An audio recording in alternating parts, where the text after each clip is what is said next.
When my historic Chicago apartment burned to the ground, taking my entire life and premium antique restoration studio.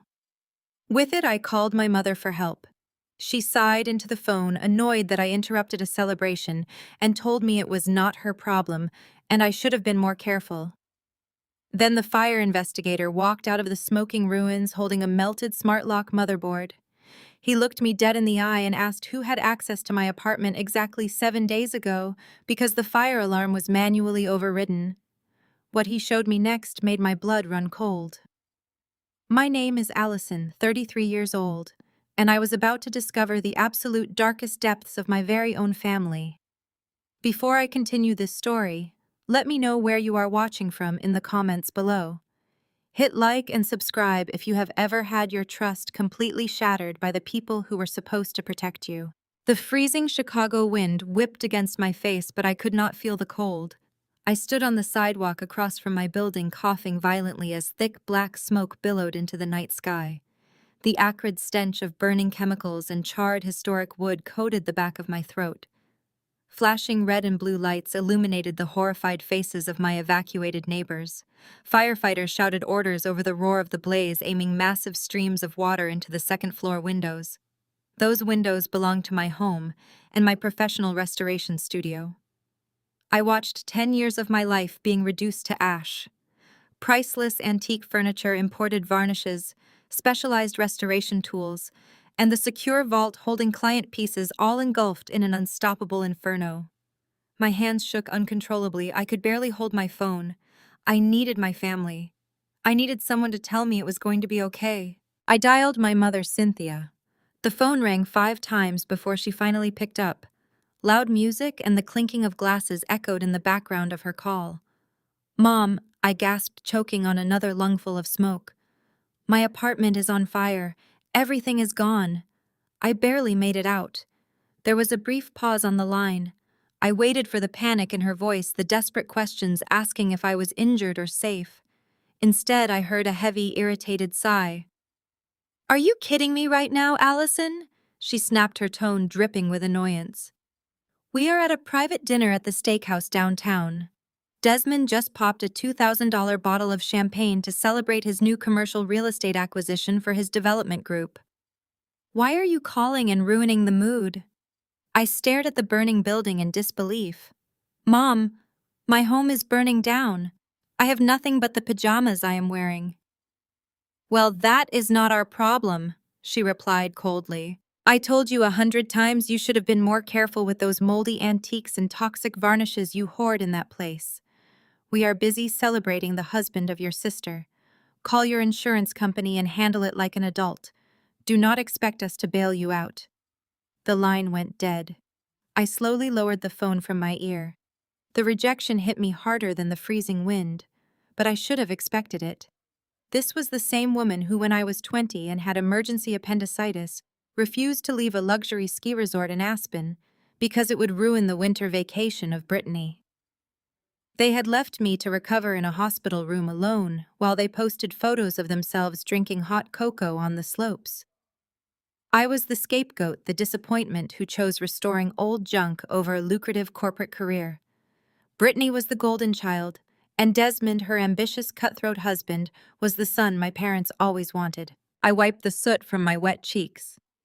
As the firefighters finally managed to subdue the roaring flames to a smoldering hiss, a man in a heavy turnout coat walked past the police barricade and approached me. His badge identified him as Investigator Reynolds. He held a clear plastic evidence bag. "Ms. Allison," he said, his voice grave and professional, "I am the lead fire investigator for this district. Are you the sole tenant and owner of the second-floor studio?" "Yes," I replied, my voice shaking. "Did my fire alarm malfunction?" "I test the batteries monthly." "It never went off." Reynolds shook his head. Inside the bag was a piece of melted black plastic and wiring. "That is because your fire alarm system did not malfunction," he explained. "It was manually overridden. Someone logged into your smart lock system, bypassed the smoke detectors, and deactivated the emergency sprinklers using your master code at exactly 2:14 a.m. tonight." He looked me dead in the eye, his expression hardening. I need you to think carefully. Do you know who had access to your apartment exactly 7 days ago? Because this fire was not an accident. I felt all the blood drain from my face. 7 days ago. I struggled to focus my mind through the shock. Only one person had access to my master code. I had given it to my parents last year after they relentlessly pressured me about needing emergency access in case something happened to me. But before I could formulate an answer, Reynolds pulled a second smaller evidence bag from his deep pocket. We found something else near the origin point of the fire, right where the accelerant was poured, he said softly. I stared directly at the charred heavy metal object, securely sealed tightly inside the clear plastic evidence bag, and my suddenly frozen heart completely stopped beating inside my chest. I knew exactly without any hesitation what that unmistakable, customized, expensive object was, and more importantly, I knew exactly who it rightfully belonged to right now. Investigator Reynolds held up a second heavy-duty plastic bag under the harsh glare of the streetlights. Inside the sealed plastic sat a charred piece of metal. It was a custom titanium money clip. The edges were blackened from the intense heat, but the distinctive geometric shape was unmistakable. In the center, barely visible under a thick layer of soot, was a custom engraved letter W. My stomach dropped violently. I had commissioned that exact limited edition money clip from a master metalsmith in New York exactly 3 years ago. I bought it for my father William for his 60th birthday. Reynolds silently watched my pale face lose all of its remaining color. He slowly and carefully tilted the clear evidence bag so the bright ambient streetlight perfectly caught the customized engraving. "Do you recognize this, Ms. Allison?" My mouth went completely dry and my throat tightened painfully. I swallowed hard and forced myself to nod. "Yes, it belongs to my father." To my Investigator Reynolds quickly wrote something down on his illuminated clipboard. "And who else has the master override code to your smart lock system?" The realization hit me like a physical blow to the chest. Only 2 people had that code. My parents. Last winter, my mother Cynthia had stood in my living room wiping away theatrical tears. She claimed she had terrible repeating nightmares about me falling off a restoration ladder and lying completely paralyzed on the cold hardwood floor, while emergency paramedics failed to break down the heavy historic oak door. She aggressively guilt-tripped me relentlessly for 3 agonizing hours. She called me a selfish, ungrateful daughter who wanted her own mother to suffer from extreme anxiety until I finally gave in and programmed a master code for them. They swore they would only use it for a life-or-death emergency. Someone used that exact code at 2:14 this morning to enter my apartment and disable the fire alarms before pouring industrial accelerant all over my life. Before I could say another word to the investigator, my phone vibrated intensely in my palm. The caller ID flashed my father's name. I answered it immediately, expecting William to ask if I was safe or if the police had contacted him about his missing money clip. I was wrong. "Desmond's client just called me," William roared into the phone. His voice was so loud I had to pull the device away from my ear. "The 18th century French tapestry they consigned to you is burned. Are you trying to bankrupt this entire family with your absolute negligence?" I stood on the freezing sidewalk staring at the smoking ruins of my business. "Dad, my apartment just burned down. I nearly died in there and you are screaming at me about a client." "Do not play the victim with me, Allison," he snapped, cutting me off completely. "You have always been careless. Desmond is furious. You just ruined a major relationship for his real estate development group. The client trusted you with a piece of history and you let it go up in flames because you probably left a chemical rag too close to a space heater." I did not leave anything on. I fired back, my voice shaking with a mix of adrenaline and sudden rage. "The fire investigator is standing right here. He says someone manually overrode my security system. I do not care what some local cop thinks," he yelled over me. "You need to fix this right now. Desmond's legal team is stepping in to do damage control. You are going to sign your insurance rights over to me first thing in the morning. I will take legal possession of your policy claim so Desmond's corporate lawyers can handle the financial fallout and pay off the client before they sue us all into oblivion. Do you understand me, Allison?" Sign the rights over or you are entirely on your own against a multi-million-dollar lawsuit. He hung up the phone before I could respond. I stood in the freezing Chicago wind, gripping my phone as the dial tone echoed in my ear. The cold air rushed into my lungs, but I felt like I was suffocating. Something was incredibly wrong. I had never told my father about the 18th century French tapestry. I never told my mother. I certainly never told Desmond or Brittany. That specific restoration project was under a strict non-disclosure agreement. The piece belonged to a highly secretive private collector. I had signed a 50-page contract swearing absolute confidentiality. I brought it into the studio through the secure freight elevator just 2 days ago. There was absolutely no way my father could have known that tapestry was inside my studio tonight.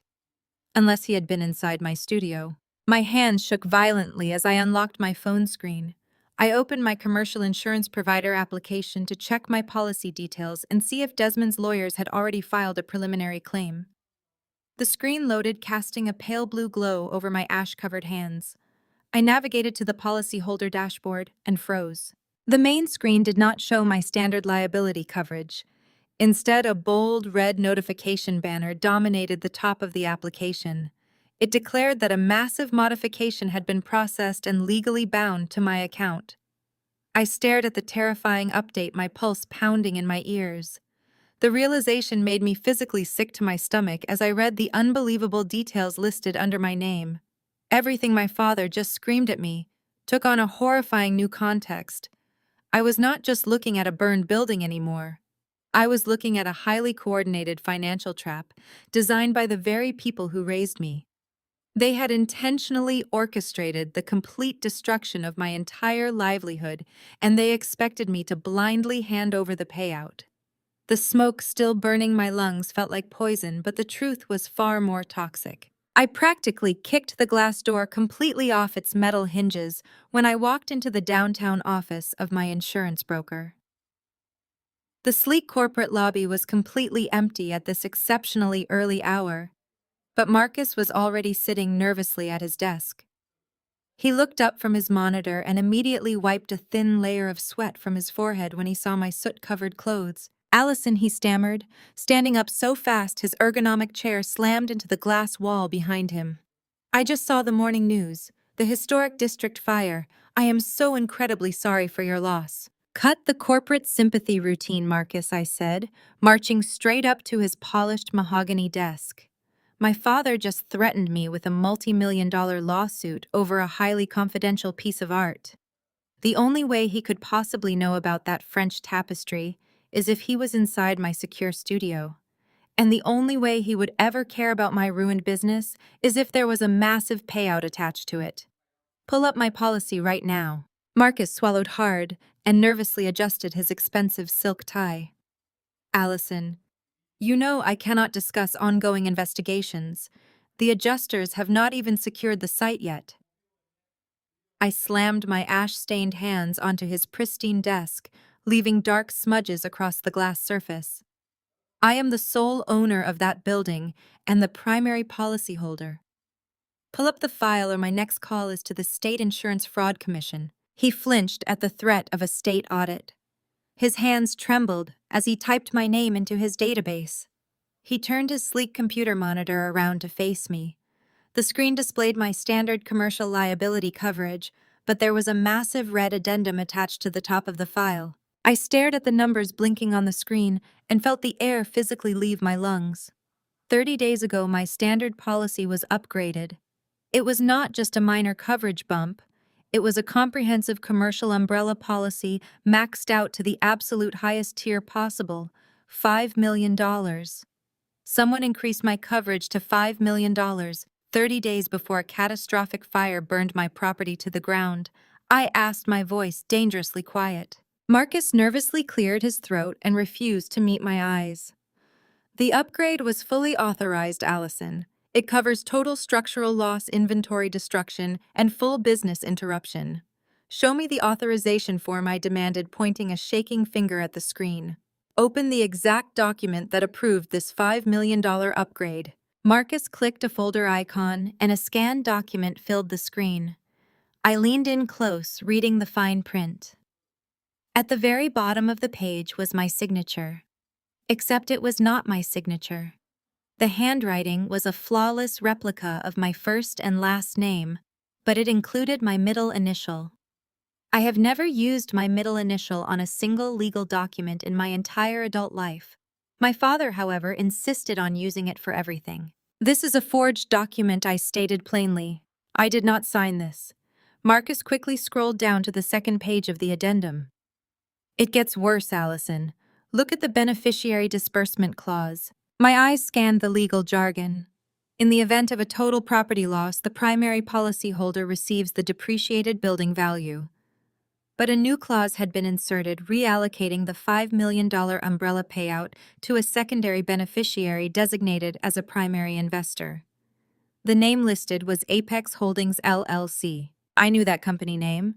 It was the shell corporation Desmond used for his commercial real estate development group. If my building burned down, Desmond would legally receive the entire $5 million payout. My parents had stolen my master code, forged my signature on federal insurance documents, and deliberately burned my life to the ground, just so my brother-in-law could pocket $5 million in clean, untraceable cash. They had turned my beloved restoration studio into a giant financial bonfire to fund his next mega mall project. This was a highly calculated corporate crime committed by my own flesh and blood. Before I could fully process the reality of this massive felony fraud, my cell phone began vibrating aggressively in my coat pocket. The caller ID flashed a photo of my sister, Brittany. I accepted the call and held the phone to my ear. A loud, exaggerated sob immediately blasted through the speaker. "Allison, you need to get over to our new mansion right this second," she wailed, her voice pitching into that fake hysterical tone she always used to play the victim. "We are having an emergency family meeting, and you are holding up everything." I stared blankly at the insurance documents on the computer monitor. "I am standing in the ashes of my entire life, Brittany. I am not coming to your house." "You selfish brat!" she screamed, dropping the fake tears instantly. "Dad is having severe chest pains because of the extreme stress your careless little fire caused him. Desmond had to call his private cardiologist. You are literally giving our father a heart attack with your constant irresponsibility. Get in your car and come fix this mess you made right now." She hung up the phone with a sharp click, leaving me standing alone in the quiet and completely silent office. My own ruthless family had intentionally burned down my business, forged my legal signature to steal $5 million, and were now trying to manipulate me into taking the blame for a totally fake medical emergency. They honestly thought I was the exact same weak, vulnerable scapegoat they had walked all over for 33 years. They thought I would just cry profusely, apologize endlessly, and hand over the deed to the property without fighting.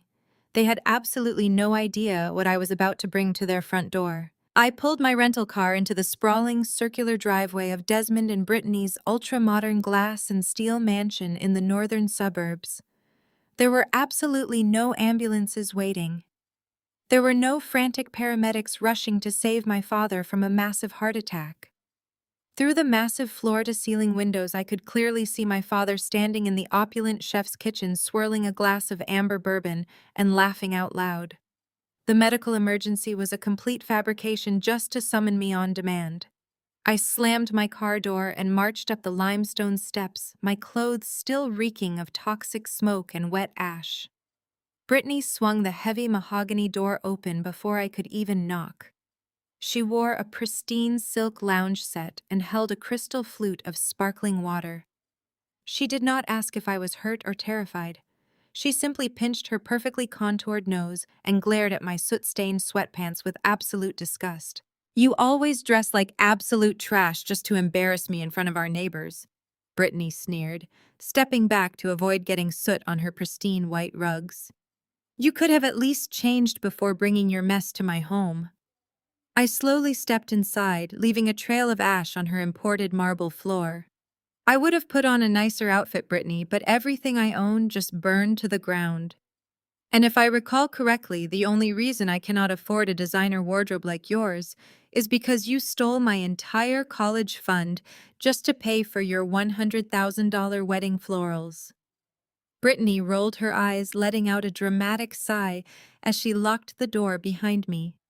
You are still holding on to that ancient history, Allison. You did not even need a college degree to glue broken chairs together.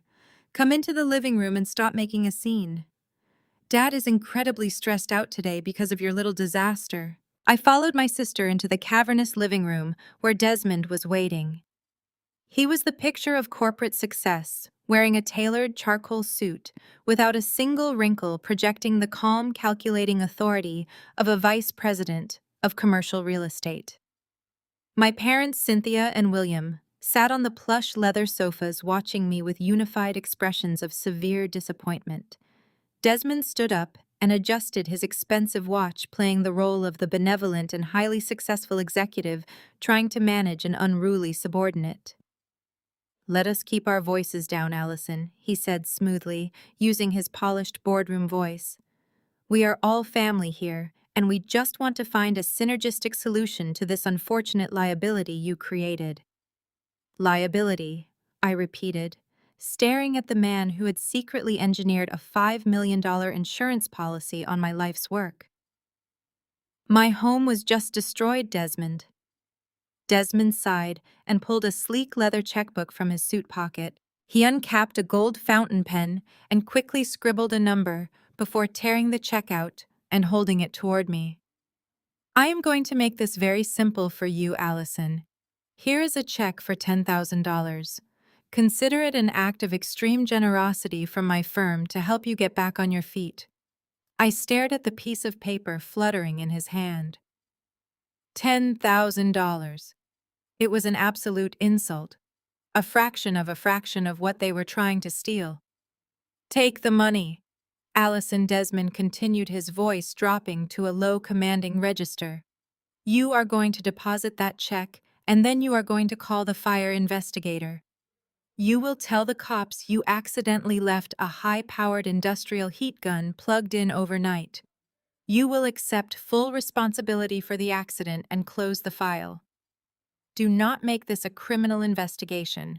If you drag the police into this, my lawyers will ensure you spend the next decade drowning in legal fees. Be smart and take the exit package I'm offering you right now." My mother leaned forward, clutching her pearls. "Listen to your brother-in-law, Allison. He is trying to save you from prison. Just admit you were careless, and we can all move on from this nightmare you caused us." I kept my hands firmly at my sides, refusing to take the fraudulent hush money from his outstretched fingers. Desmond clicked his tongue in annoyance and tossed the $10,000 check onto the glass coffee table. He calmly buttoned his suit jacket and took a single step closer to me, leaning in so only I could hear the subtle threat lacing his words. "It really is a terrible shame, Allison," he casually remarked, studying my soot-covered face. "Especially since the fire started in the southwest corner restoration room. The structural damage there is an absolute total loss. You really left us no choice but to write off the entire building." My heart completely stopped beating.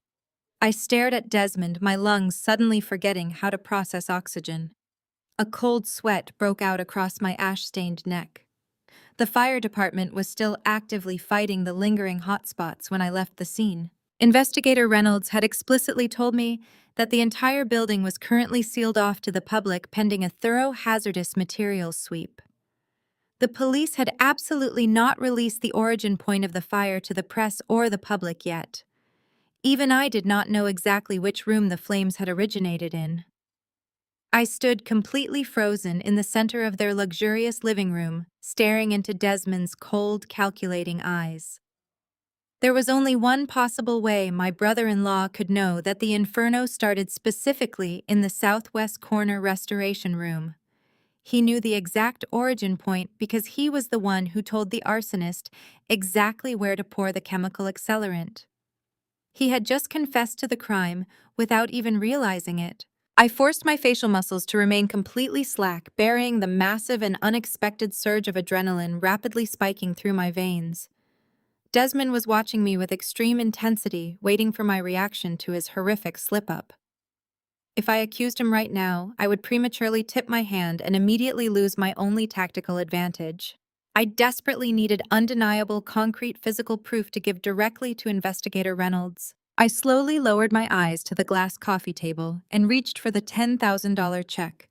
My soot-stained fingers brushed the crisp paper. I picked it up and carefully folded it, sliding it into my coat pocket. "You are right, Desmond," I whispered, letting my voice tremble just enough to sound thoroughly defeated.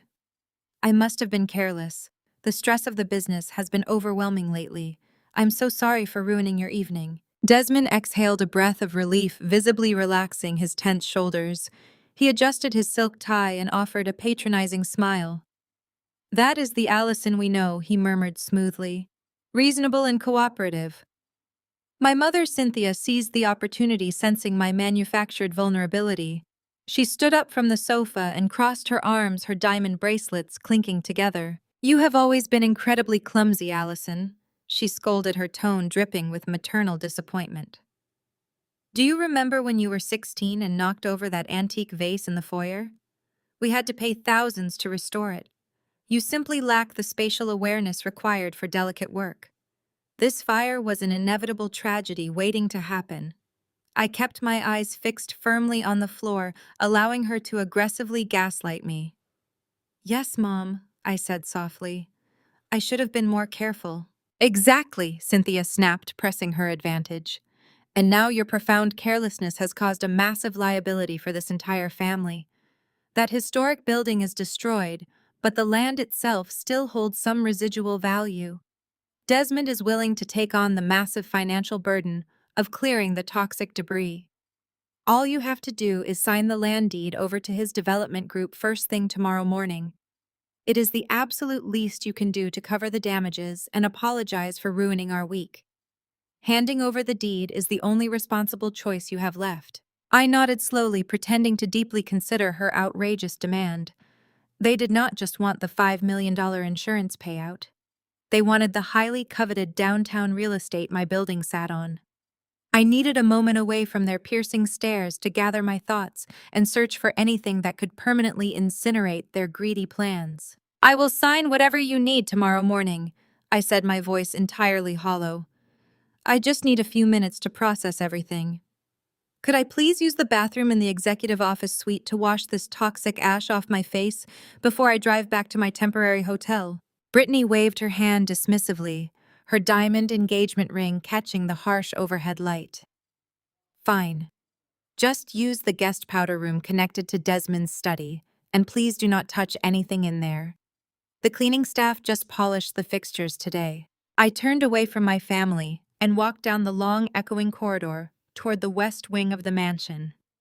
My pulse hammered relentlessly against my ribs. I slipped inside Desmond's expansive home office and quietly shut the heavy mahogany door behind me, ensuring it clicked securely into the doorframe. I bypassed the powder room entirely and walked straight toward the massive custom-built desk dominating the center of the room. Desmond was notoriously arrogant, and he clearly felt completely untouchable in his own home. He had not even bothered to lock his private study or hide his active projects.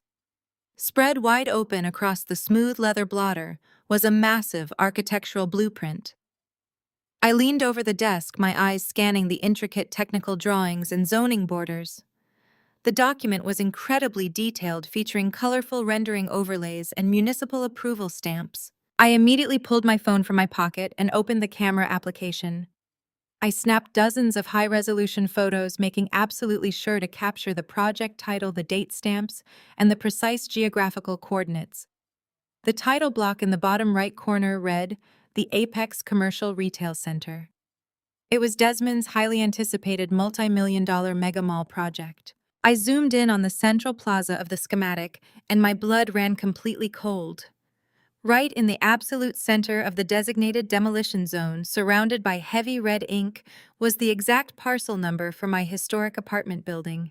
For the last 3 years, corporate developers had aggressively harassed me with lowball offers to buy my property. I adamantly refused every single predatory offer because the building contained my entire life work and my grandfather's legacy.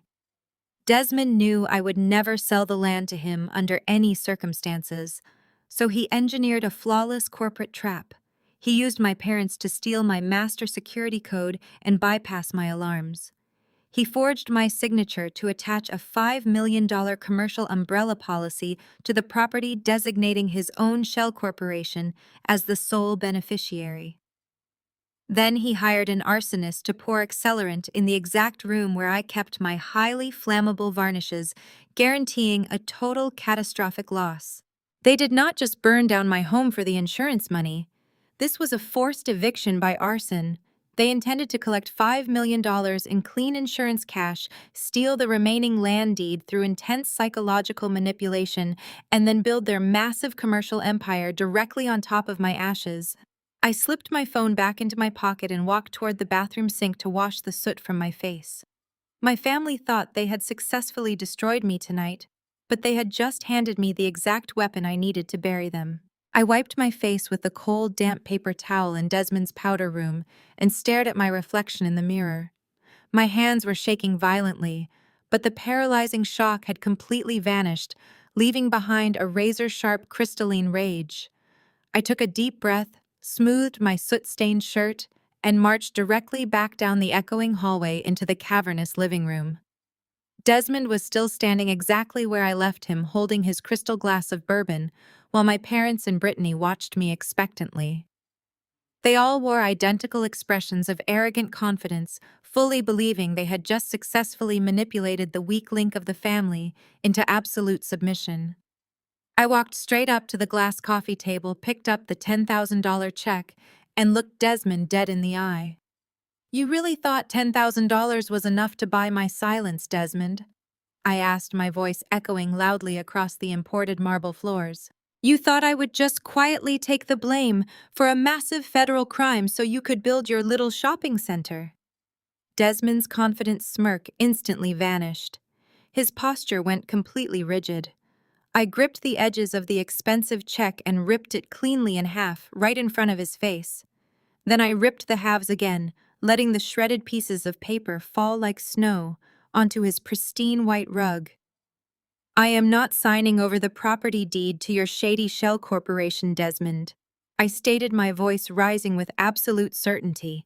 "And I am absolutely not taking the fall for an arson you people orchestrated." "My mother," Cynthia gasped, clutching her chest, as if she had been physically struck. "Allison, how dare you speak to your brother-in-law that way?" she shrieked, her face flushing with sudden anger. "He is trying to save you from complete financial ruin. He is trying to steal $5 million in insurance fraud and seize my land to build the Apex Megamall." I fired back, watching Desmond's jaw drop in genuine shock. "You all used my master security code to disable my alarms and burn down my entire life just to clear the lot for his new commercial development project. I am not an idiot, and I am not your convenient little scapegoat anymore." The room descended into a heavy, suffocating silence as the absolute truth hung in the freezing air. My father, William, suddenly erupted from his oversized leather armchair, his face turning a dangerous shade of crimson. He pointed a thick, trembling finger directly at my chest. "You listen to me, you ungrateful little brat!" he roared, his booming voice rattling the expensive crystal glassware on the bar. "You are going to sign that property deed over to Desmond by noon tomorrow, or I swear I will personally sue you for gross criminal negligence. I will drag you through civil court until you do not have a single penny left to your name. I will make sure you spend the rest of your miserable life paying off the damages for that French tapestry you negligently destroyed tonight." Before I could even begin to process his vicious legal threat, Brittany leaped up from the sofa and immediately began playing the victim card perfectly. Real tears streamed down her perfectly contoured face as she clutched Desmond's arm. "You are completely delusional, Allison," she sobbed loudly, ensuring her husband felt like her heroic protector. "You are making up these insane conspiracy theories because you are deeply bitter. You are just jealous because Desmond is a successful, powerful black man who provides me with an incredible luxury lifestyle, and you are a pathetic 33-year-old spinster surrounded by moldy old junk. You have always hated my happiness because nobody will ever love you." I looked at my younger sister, marveling at her ability to completely twist reality to fit her selfish narrative. They had stolen my future, and yet they still firmly believed they were the ultimate victims. I did not shed a single tear. I just looked at the four of them standing united against me.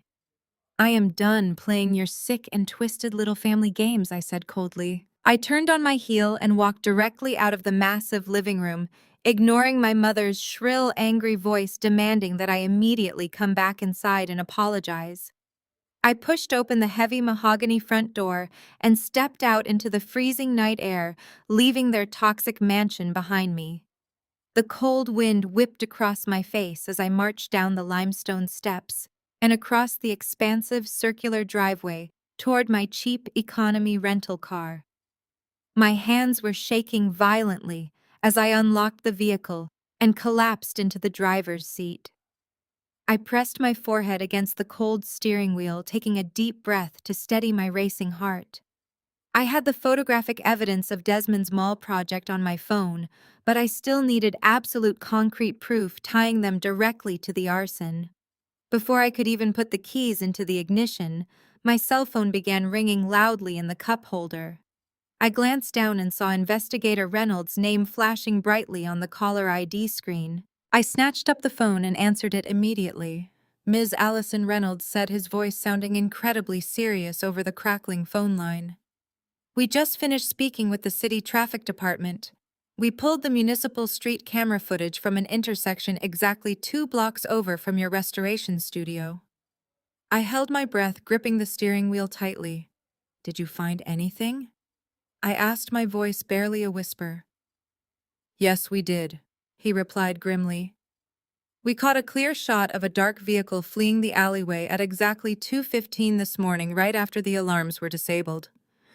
We ran the license plate through the state database. It matches a luxury black SUV registered to your father, William. Do you happen to know where he is right now?" "My father is currently sitting in my brother-in-law's living room, sipping vintage bourbon and threatening to sue me for everything I am worth," I told Investigator Reynolds, my grip tightening on the steering wheel. "I can meet you right now. Give me an address." Reynolds directed me to a quiet all-night diner on the edge of the commercial district. I immediately put the rental car in gear and drove straight there, leaving the toxic atmosphere of Desmond's estate far behind me.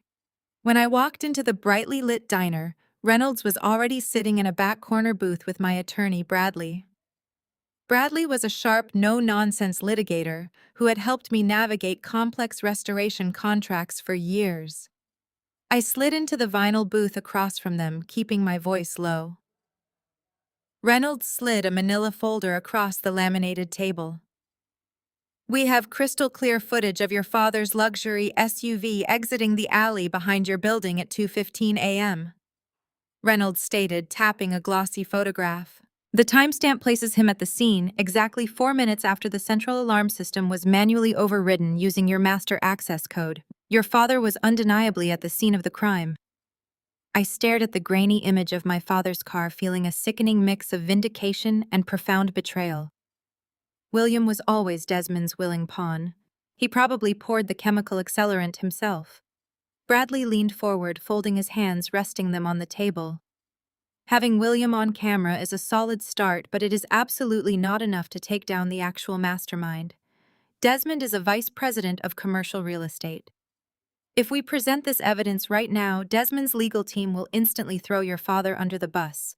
They will claim William acted entirely alone, perhaps driven by a misguided attempt to collect insurance money to cover his own debts. Desmond will deny any knowledge of the arson and walk away completely clean." Reynolds nodded in agreement. "Bradley is right, Allison. We need undeniable hard proof tying Desmond directly to the conspiracy. We need a concrete link between Desmond's shell corporation, the fraudulent insurance policy, and the precise timing of the fire. Without that direct connection, Desmond will paint himself as a victim of his father-in-law's reckless criminal behavior, and we will lose our only shot at exposing the actual eviction plot entirely." Bradley sighed heavily, pulling a sleek silver pen from his jacket pocket. "I need you to understand exactly what we are up against, Allison.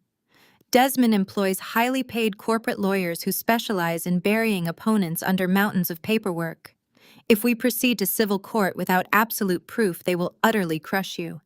They will file injunctions, freeze your remaining personal accounts, and claim the $5 million insurance policy payout belongs to them due to your gross negligence. They will ensure you spend the next 10 years drowning in endless litigation while they seize your land and break ground on their massive new mall. They are banking on the fact that you lost everything tonight. They think you are financially ruined and too weak to fight a protracted legal battle against a massive commercial real estate firm.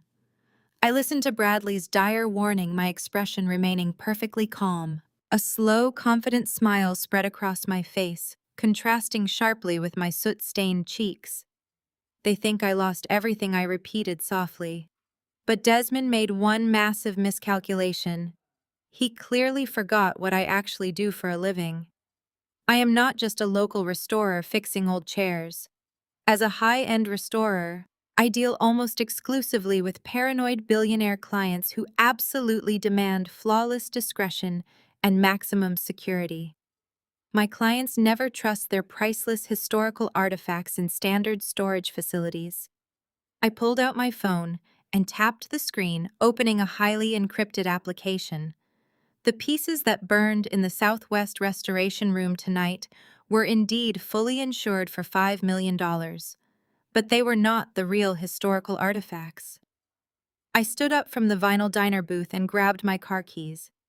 "Follow me, gentlemen," I said. "I will show you exactly what I mean right now tonight." I drove Bradley and Reynolds across the city in my rental car, weaving through the deserted downtown streets, until we reached a heavily fortified industrial sector. I pulled into an unmarked underground parking garage beneath a towering modern skyscraper. We walked toward a massive steel-reinforced security door, guarded by multiple biometric scanners. I scanned my retina, inputted a 32-character alphanumeric passcode, and stepped backward as the heavy subterranean vault hissed open. A rush of dry climate-controlled air drifted out from the expansive, perfectly illuminated chamber. Bradley and Reynolds followed me inside, stopping completely dead in their tracks. Resting securely on padded preservation tables and meticulously cataloged storage racks was the authentic $5 million private collection.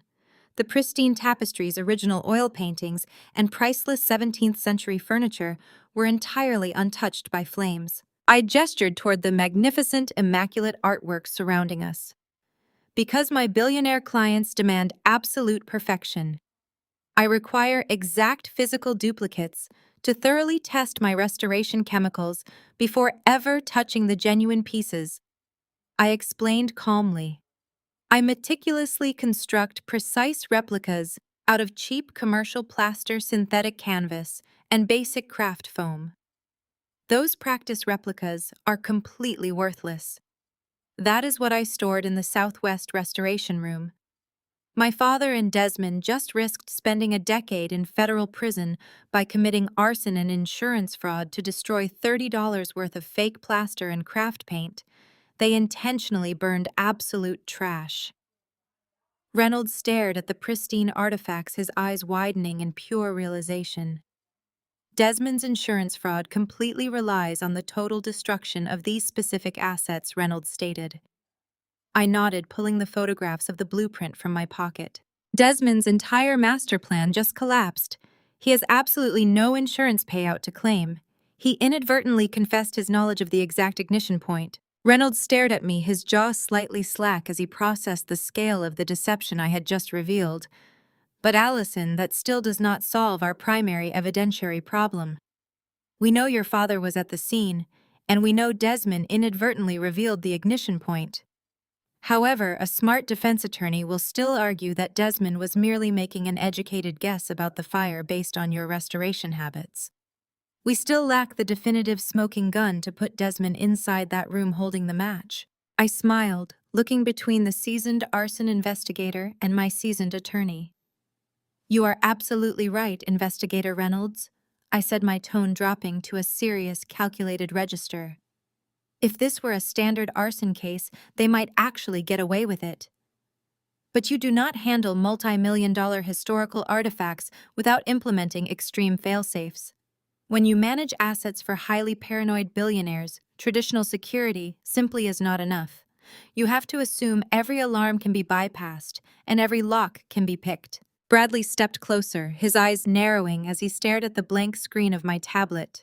What exactly did you do, Allison? I did not just build physical replicas out of cheap plaster and synthetic canvas to practice my chemical techniques, I explained, my fingers flying rapidly across the virtual keyboard as I bypassed multiple security firewalls.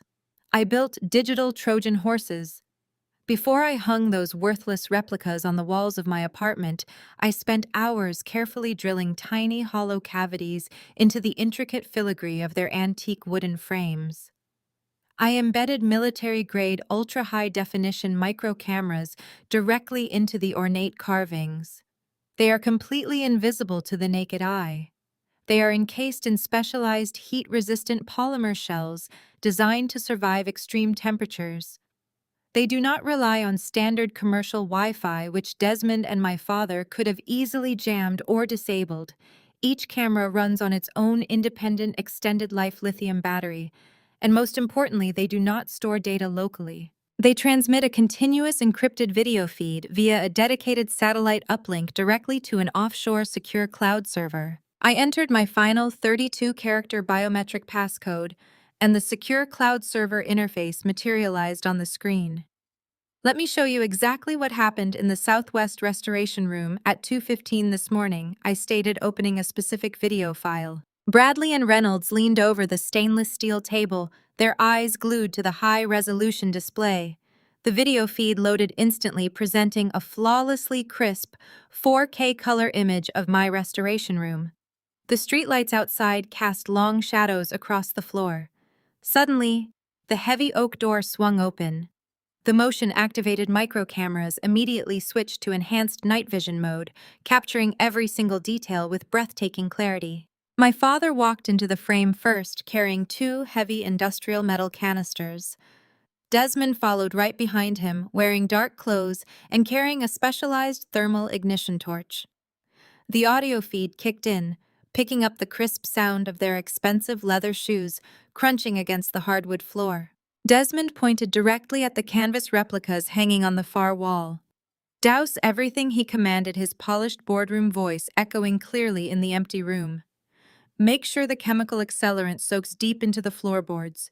We need a total structural loss." I watched my father unscrew the heavy metal caps and begin violently sloshing the highly flammable liquid over the fake artwork and antique rugs. He paused to wipe sweat from his brow and let out a cruel, booming laugh. "She is going to be completely devastated," William chuckled, tossing an empty canister aside. "She loves this moldy old junk more than anything." Desmond smirked, adjusting his designer gloves.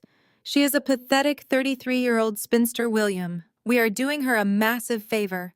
Once this building is ashes, my commercial development firm will take the land and she will finally be forced to get a real job." Bradley slammed his palm hard against the stainless steel table, the sharp sound ringing throughout the climate-controlled vault.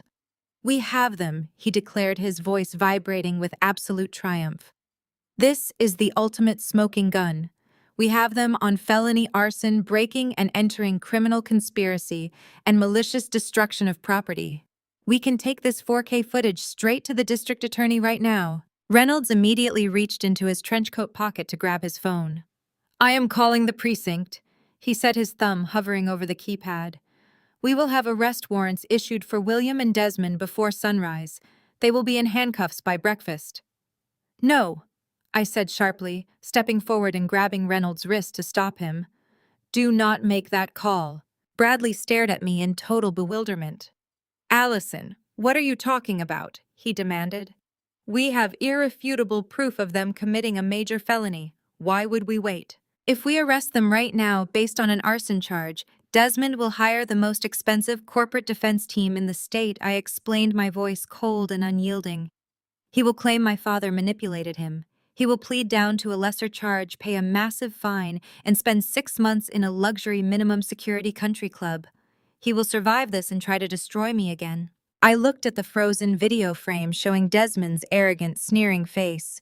"I do not just want them arrested," I continued, my eyes locking onto Bradley's. "I want them permanently ruined. I want Desmond stripped of his corporate licenses and his wealth. I want them to commit federal wire fraud. I want Desmond to electronically sign those fraudulent insurance claim documents and officially demand that $5 million payout across state lines. Once he officially submits that claim, the Federal Bureau of Investigation takes over the case. And the FBI does not offer plea deals to arrogant corporate executives who commit federal wire fraud. I stood in the sterile fluorescent light of the vault and pulled my phone from my pocket. My fingers flew across the screen as I drafted a frantic, desperate message to Desmond. I deliberately loaded the text with typos and erratic phrasing to sell my manufactured panic. I told him the fire investigator was asking too many terrifying questions about the security system and the destroyed inventory. I begged him to help me make the investigation disappear. I told him I was ready to surrender the $5 million insurance claim and the property deed if he could just protect me from going to prison. Desmond replied less than a minute later. His text was brief and utterly devoid of warmth. He instructed me to meet him and my mother at a notoriously expensive steakhouse in downtown Chicago at 8 o'clock sharp. He demanded I come alone and bring my state identification. I showed the text exchange to Bradley and Reynolds. Reynolds immediately opened a heavy metal briefcase he had carried into the vault. He produced a sophisticated audio recording device, no larger than a standard coat button. If we want federal wire fraud charges to stick, we need him verbally confirming the fraudulent transfer and his intention to execute the electronic claim, Reynolds explained as he secured the tiny transmitter beneath the collar of my blouse. The device was completely invisible, but its presence felt like a shield of armor against my chest. Bradley handed me a specialized tracking pen designed to record the exact strokes of my signature. "You are walking into a den of vipers." Allison Bradley warned, his tone dead serious. "Desmond is going to bring absolute hell down on you tonight. You have to play the terrified victim perfectly. If he suspects you are recording the conversation, he will walk away and we lose our federal case." I nodded, adjusting my heavy coat. "I am absolutely ready. Let them think they won." The atmosphere inside the upscale Chicago steakhouse was suffocatingly pretentious. Heavy mahogany paneling and dim amber lighting created a den of wealthy exclusivity. The hostess escorted me to a secluded private booth in the back of the dining room. Desmond and my mother Cynthia were already seated nursing expensive cocktails. Sitting next to Desmond was a heavy-set man, wearing a cheap rumpled suit that contrasted sharply with Desmond's tailored Italian cashmere. Cynthia took one look at my sensible blouse and scoffed loudly. Her eyes swept over me with pure, dripping disdain. "I cannot believe you wore that out in public," she sneered, taking a slow sip of her gin martini. "You always look so unpolished, Allison. You spend your entire life hiding in a dusty workshop scraping paint off old chairs while your sister Brittany actually builds a meaningful, beautiful life. It is honestly no wonder your little business burned to the ground. You have zero attention to detail. You are a complete disappointment to this entire family." I forced my shoulders to slump, staring at the white linen tablecloth and biting my lip to feign absolute misery. Desmond leaned forward, folding his hands, resting them aggressively on the table. "We are not here to discuss your pathetic life choices, Allison," he stated, his voice cold and commanding. "We are here to finalize the transfer." He gestured toward the heavy-set man sitting beside him. "This is Marcus. He is a senior claims adjuster for the insurance company holding the $5 million policy on your destroyed property. Marcus has agreed to quietly expedite the claim and overlook your glaring negligence, but only if you sign the entire policy payout over to my commercial development firm tonight." Desmond reached into his bespoke leather briefcase and pulled out a thick stack of legal documents. He slapped the contract onto the table and slid it directly toward me. The paperwork explicitly designated his shell corporation as the sole beneficiary of the fire insurance payout. "Marcus also happens to be a licensed notary public," Desmond added with a cruel smirk. "He is going to officially witness your signature right here, right now. We will electronically wire the documents to the Federal Claims Department before our stakes even arrive. You will take the blame for the fire, and I will take the $5 million to build my mall." I stared at the thick stack of fraudulent insurance documents, my hands trembling with manufactured fear. Marcus, the corrupt adjuster, leaned across the table, invading my personal space. He smelled of cheap cologne and stale cigar smoke. His eyes were hard and completely devoid of empathy as he delivered his brutal ultimatum. "Listen to me very carefully, little girl," Marcus growled, tapping a thick finger against the signature line. "You are going to sign those insurance rights over to Desmond's company right this second. If you refuse, I will officially rule this fire an intentional arson committed by the property owner. I will personally hand my fabricated evidence over to the police department and make absolutely sure you spend the next 20 years rotting in a federal prison cell. Sign the contract or go to jail. Those are your only two options tonight." I squeezed my eyes shut, forcing a single desperate tear to slide down my cheek. I let out a defeated sob, playing the role of the broken scapegoat they so desperately needed me to be. "You win, Desmond," I whispered, my voice cracking perfectly. I picked up the specialized tracking pen Bradley had given me. I pressed the tip to the crisp white paper and slowly signed my name across the dotted line, legally transferring the $5 million claim to his fraudulent corporation. Marcus immediately stamped the document with his official notary seal. Desmond snatched the contract, pulling out his phone to initiate the federal wire transfer. He had absolutely no idea the trap was now permanently slammed shut. I stared at his face and silently counted the final seconds until his ultimate, inevitable downfall. The pale morning sun filtered through the floor-to-ceiling windows of Desmond's expansive corner office overlooking downtown Chicago. He sat behind his sleek glass desk, brimming with the arrogant satisfaction of a man who believed he had just orchestrated the perfect crime. The fraudulent insurance transfer contract bearing my forged signature lay perfectly flat beside his keyboard. Desmond confidently scanned the document one last time before initiating the high-speed scanner. The machine hummed, pulling the crisp white paper through its feed and converting my supposed surrender into a permanent digital file. He opened his encrypted corporate email portal and attached the digitized contract alongside the fabricated arson report generated by Marcus, the corrupt adjuster. Desmond typed a brief authoritative message to the Central Insurance Bureau explicitly demanding the immediate release of the $5 million policy payout directly into his corporate holding account. He clicked send without a single ounce of hesitation, that single keystroke sealing his fate.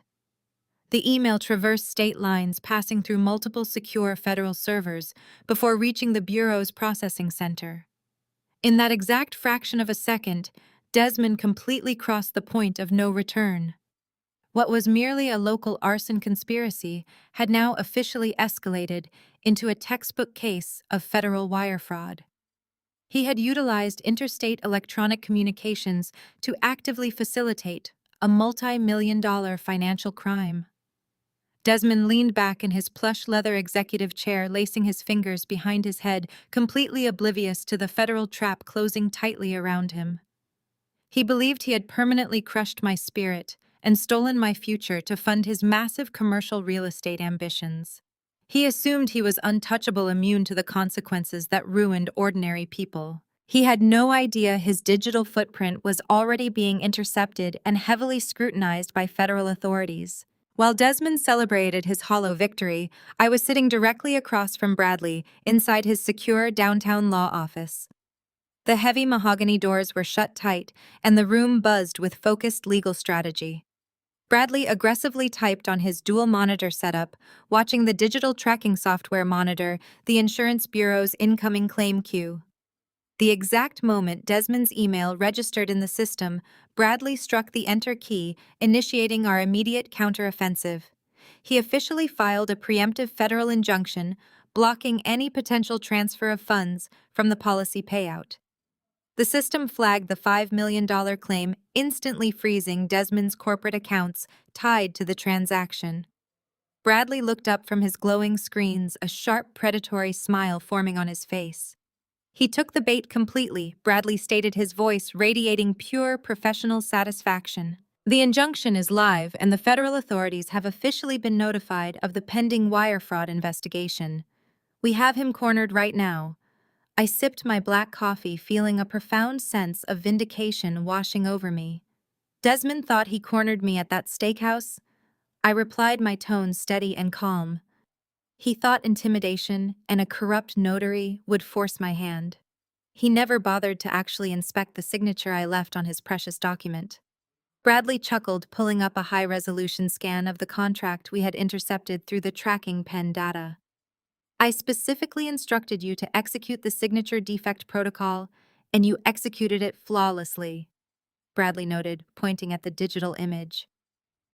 When Marcus demanded I sign the transfer, I deliberately used my legal middle name Marie instead of my full legal business entity signature. As the sole proprietor of my restoration firm, my legal operating documents require my exact registered corporate signature to authorize any asset transfer exceeding $10,000. By signing Allison Marie, I rendered the entire contract legally void immediately upon execution. The document Desmond proudly submitted to the federal government is effectively a worthless piece of scrap paper. It carries absolutely zero legal binding authority. He committed federal wire fraud using a contract that cannot even be legally enforced. Desmond handed the authorities a silver platter containing his complete criminal intent without securing a single dime of the actual payout. My cell phone suddenly vibrated violently against the polished surface of Bradley's desk. The caller identification displayed Desmond's private cellular number. Bradley gave me a knowing nod, silently urging me to answer the incoming call. I tapped the speakerphone icon, allowing Desmond's unhinged screaming to echo throughout the quiet law office. Allison, what exactly did you do, you worthless amateur? Desmond roared, his voice cracking with unprecedented panic and absolute raw fury. The bank just called me this morning. My multi-million-dollar commercial construction loan for the Apex Mega Mall was instantly denied. The underwriters flagged my entire corporate portfolio because the insurance claim was permanently frozen by a federal injunction. You completely set me up. I maintained a tone of perfectly manufactured innocence. I have absolutely no idea what you are talking about, Desmond, I replied smoothly. I signed the document exactly like you and Marcus demanded at the restaurant. You must have made a clerical error. Do not play games with me, Desmond shrieked, the sound of shattering glass echoing in the background of his call. You deliberately manipulated that signature. My primary investors are pulling out today, and the holding company is demanding immediate collateral I do not have. You just destroyed the biggest real estate deal of my entire career. If you do not call your lawyers and reverse this injunction immediately, I will publicly destroy your reputation. I will go to the press and tell the entire city you burned your own studio down for the insurance money. I will make sure no billionaire ever trusts you with their artwork again. I will crush you completely, Allison. I smiled, staring directly at the recording device Bradley had just activated on his desk, capturing every single desperate threat. He was digging his own grave deeper with every word he spoke. This recorded phone call provided the final piece of evidence we absolutely needed to finish him off completely. Desmond's threat took 4 hours. My phone vibrated against Bradley's mahogany desk, displaying a social media notification that made my blood run cold. My sister Brittany had just gone live to her 300,000 followers. I tapped the screen and watched the meticulously crafted performance unfold. Brittany sat in her immaculate designer living room, wearing zero makeup and an oversized sweater to project ultimate vulnerability. She stared directly into the camera lens and let out a deep theatrical breath. I am making this video because my family is currently living through an absolute nightmare. Brittany began wiping a perfectly timed invisible tear from her cheek. My older sister Allison has always struggled with severe mental health issues and extreme jealousy. Last night, she had a complete psychological breakdown. She intentionally set fire to her own private art restoration studio. Bradley leaned over my shoulder, his expression hardening as the video continued to play. Brittany leaned closer to her phone camera, lowering her voice to a conspiratorial whisper. Instead of getting the psychiatric help she desperately needs, Allison is trying to extort my husband. Desmond has always been incredibly supportive of her failing little business. Now she is fabricating insane conspiracy theories, claiming he was involved in the fire just to ruin his commercial real estate developments. We are absolutely heartbroken and terrified of what she might do next. The view count at the bottom of the screen skyrocketed, jumping by tens of thousands of views every single minute. The comment section was a rapid-fire stream of vitriol, directed entirely at me. Strangers called me a psychotic spinster, a greedy failure, and a danger to society. Brittany had successfully weaponized her digital audience, turning my own victimization into a twisted narrative where she and Desmond were the innocent targets of an unhinged sibling. She explicitly claimed I was attempting to steal $5 million from her successful husband out of pure bitter spite. Desmond knew exactly what he was doing. By deploying Brittany, he utilized the perfect sympathetic proxy to control the public narrative. He weaponized her social influence to paint me as an erratic criminal before I could ever present my evidence to the authorities. The sheer scale of the character assassination was breathtaking. Every lie was precisely engineered to invalidate my credibility and protect his pending mega mall project from public scrutiny. He wanted me isolated. The calculated digital assault did not end with Brittany's social media broadcast. Less than an hour later, a highly prominent Chicago real estate news blog published an exclusive breaking interview. The bold headline blared across the screen, highlighting a tragic family betrayal. My mother, Cynthia, was the featured subject. She had invited a local journalist into her massive home to play the victim role of the devastated matriarch. Cynthia stared tragically into the high-definition camera, clutching a white lace handkerchief. "We have spent decades trying to protect Allison from her own destructive tendencies," my mother lamented, her voice trembling with practiced sorrow. She has always deeply resented her sister's happiness and Desmond's financial success. Setting that fire was a desperate cry for attention from a deeply disturbed daughter. "We are cooperating fully with the police to ensure she faces the consequences of her terrifying actions." My mother had publicly corroborated Desmond's entire fabricated timeline without even a single ounce of hesitation. The local media aggressively amplified the story, treating Cynthia's interview as undeniable proof of my guilt. Within minutes, my professional business phone began vibrating continuously across the desk. The screen lit up with a barrage of panicked messages from elite art collectors, gallery curators, and museum directors. They had already seen the explosive headlines and the viral video. My high-net-worth clients were absolutely terrified by the sudden chaotic news. They demanded immediate proof that their priceless historical artifacts had not been incinerated by an unstable restorer. Voicemails stacked up rapidly, each one vastly more frantic than the very last. Clients threatened massive lawsuits, screamed about breached contracts, and demanded the immediate return of their antique assets. The ruthless smear campaign was executing exactly as Desmond intended, successfully annihilating my hard-earned professional reputation in mere moments. Amidst the chaotic flood of incoming calls, a highly specific private ringtone pierced the heavy tension inside the law office. The caller identification displayed the name Marcus Rothschild.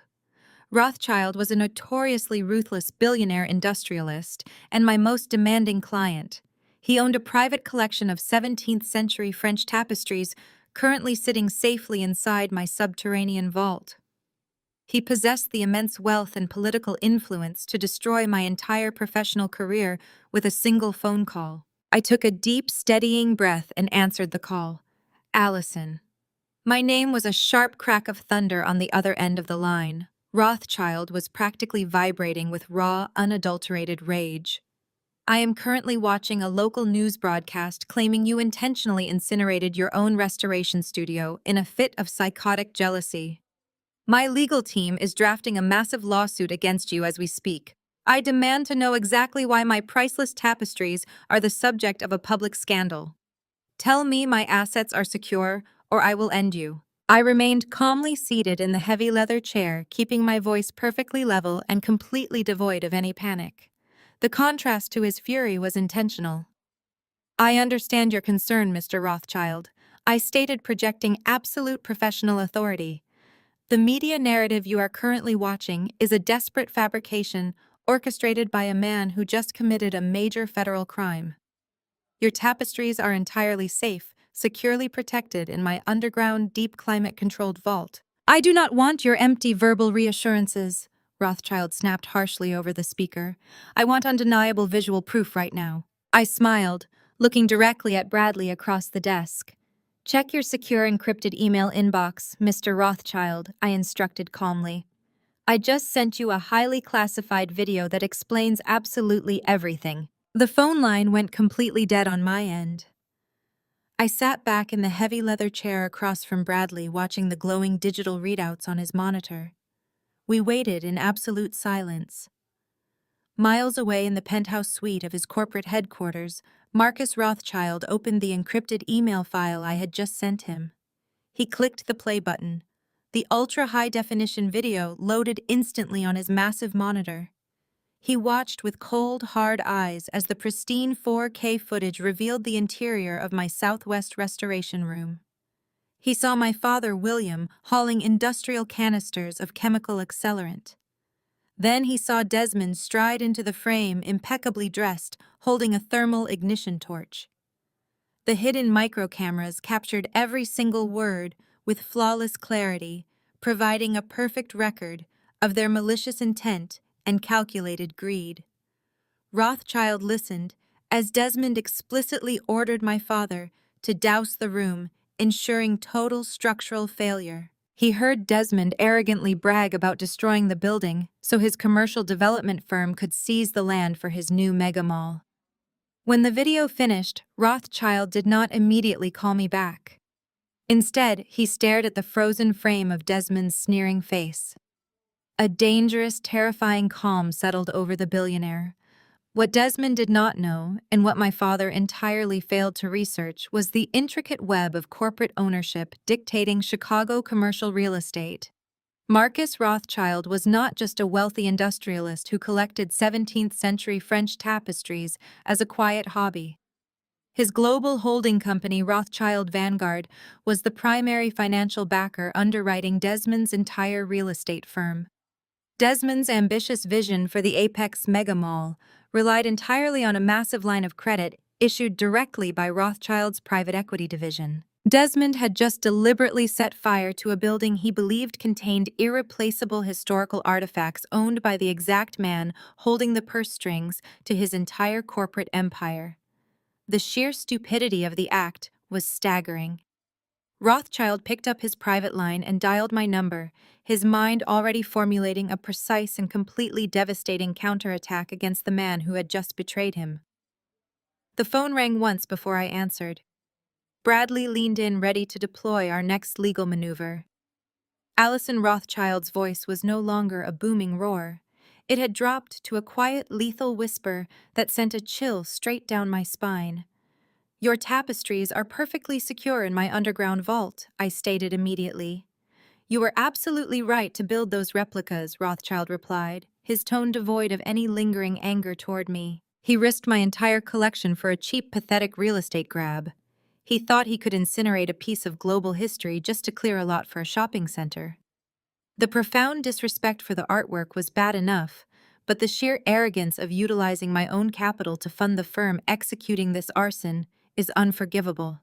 I am going to tear his life apart brick by brick, dismantling his entire professional existence until he has absolutely nothing left. I have my attorney and an arson investigator sitting right here with me, I informed him.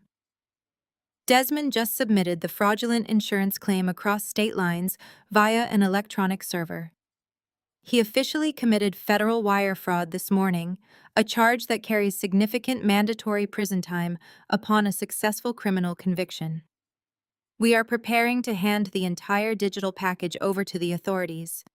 Do not hand it to local authorities, Rothschild commanded smoothly. Local prosecutors are susceptible to corporate pressure and expensive defense tactics. You need federal jurisdiction to ensure this sticks permanently. I play golf with the regional director of the Federal Bureau of Investigation. I will personally coordinate the handover of your digital evidence. I am joining your legal team right now, Allison. We will structure this trap so tightly that Desmond's highly paid defense lawyers will not even have a single inch of room to breathe. He wants to play corporate games using my money. I will make absolutely certain his downfall is absolute total and permanently recorded in federal court. I will freeze his credit lines from the inside, while the FBI closes the net from the outside. He picked the wrong woman to cross, and he picked the wrong billionaire to steal from. We will execute this flawlessly. While Rothschild activated his powerful federal connections, Desmond remained entirely oblivious to the catastrophic danger looming over his head. Riding high on the massive, unprecedented success of Brittany's viral smear campaign and Cynthia's tearful news interview, he believed he had completely won. He assumed my reputation was permanently destroyed and my business was completely dead, leaving me entirely powerless to stop his relentless advancement. He thought the frozen insurance claim was merely a temporary bureaucratic hurdle he could quickly bully his way past using his aggressive legal team. Drunk on his own perceived invincibility, Desmond decided to publicly rub salt in my wounds. He ordered his public relations team to issue an immediate press release announcing a massive catered groundbreaking gala for the Apex Megamall project. He aggressively fast-tracked the extravagant event, scheduling it for that exact Friday evening. The most twisted part of his plan was the chosen venue. He commanded his team to erect an enormous luxury event tent right on the vacant dirt lot, situated directly adjacent to the blackened, charred remains of my ruined restoration studio. He sent out heavily embossed gold foil invitations to the entire Chicago business elite, local politicians, and the media.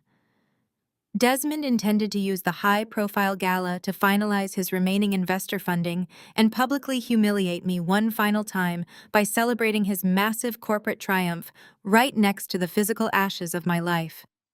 He proudly wanted the whole city to watch him conquer the block and officially claim his unearned prize.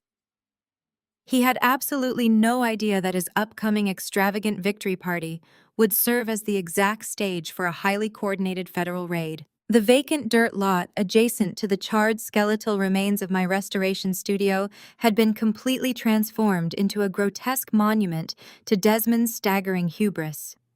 A massive translucent event tent dominated the space, glowing from within under the brilliant light of dozens of suspended crystal chandeliers. A fleet of black luxury sedans lined the curb, discharging Chicago business elites, local politicians, and high-net-worth investors into the crisp evening air. Waitstaff in immaculate white uniforms circulated smoothly through the dense crowd, carrying silver trays loaded with top-tier champagne and expensive caviar hors d'oeuvres.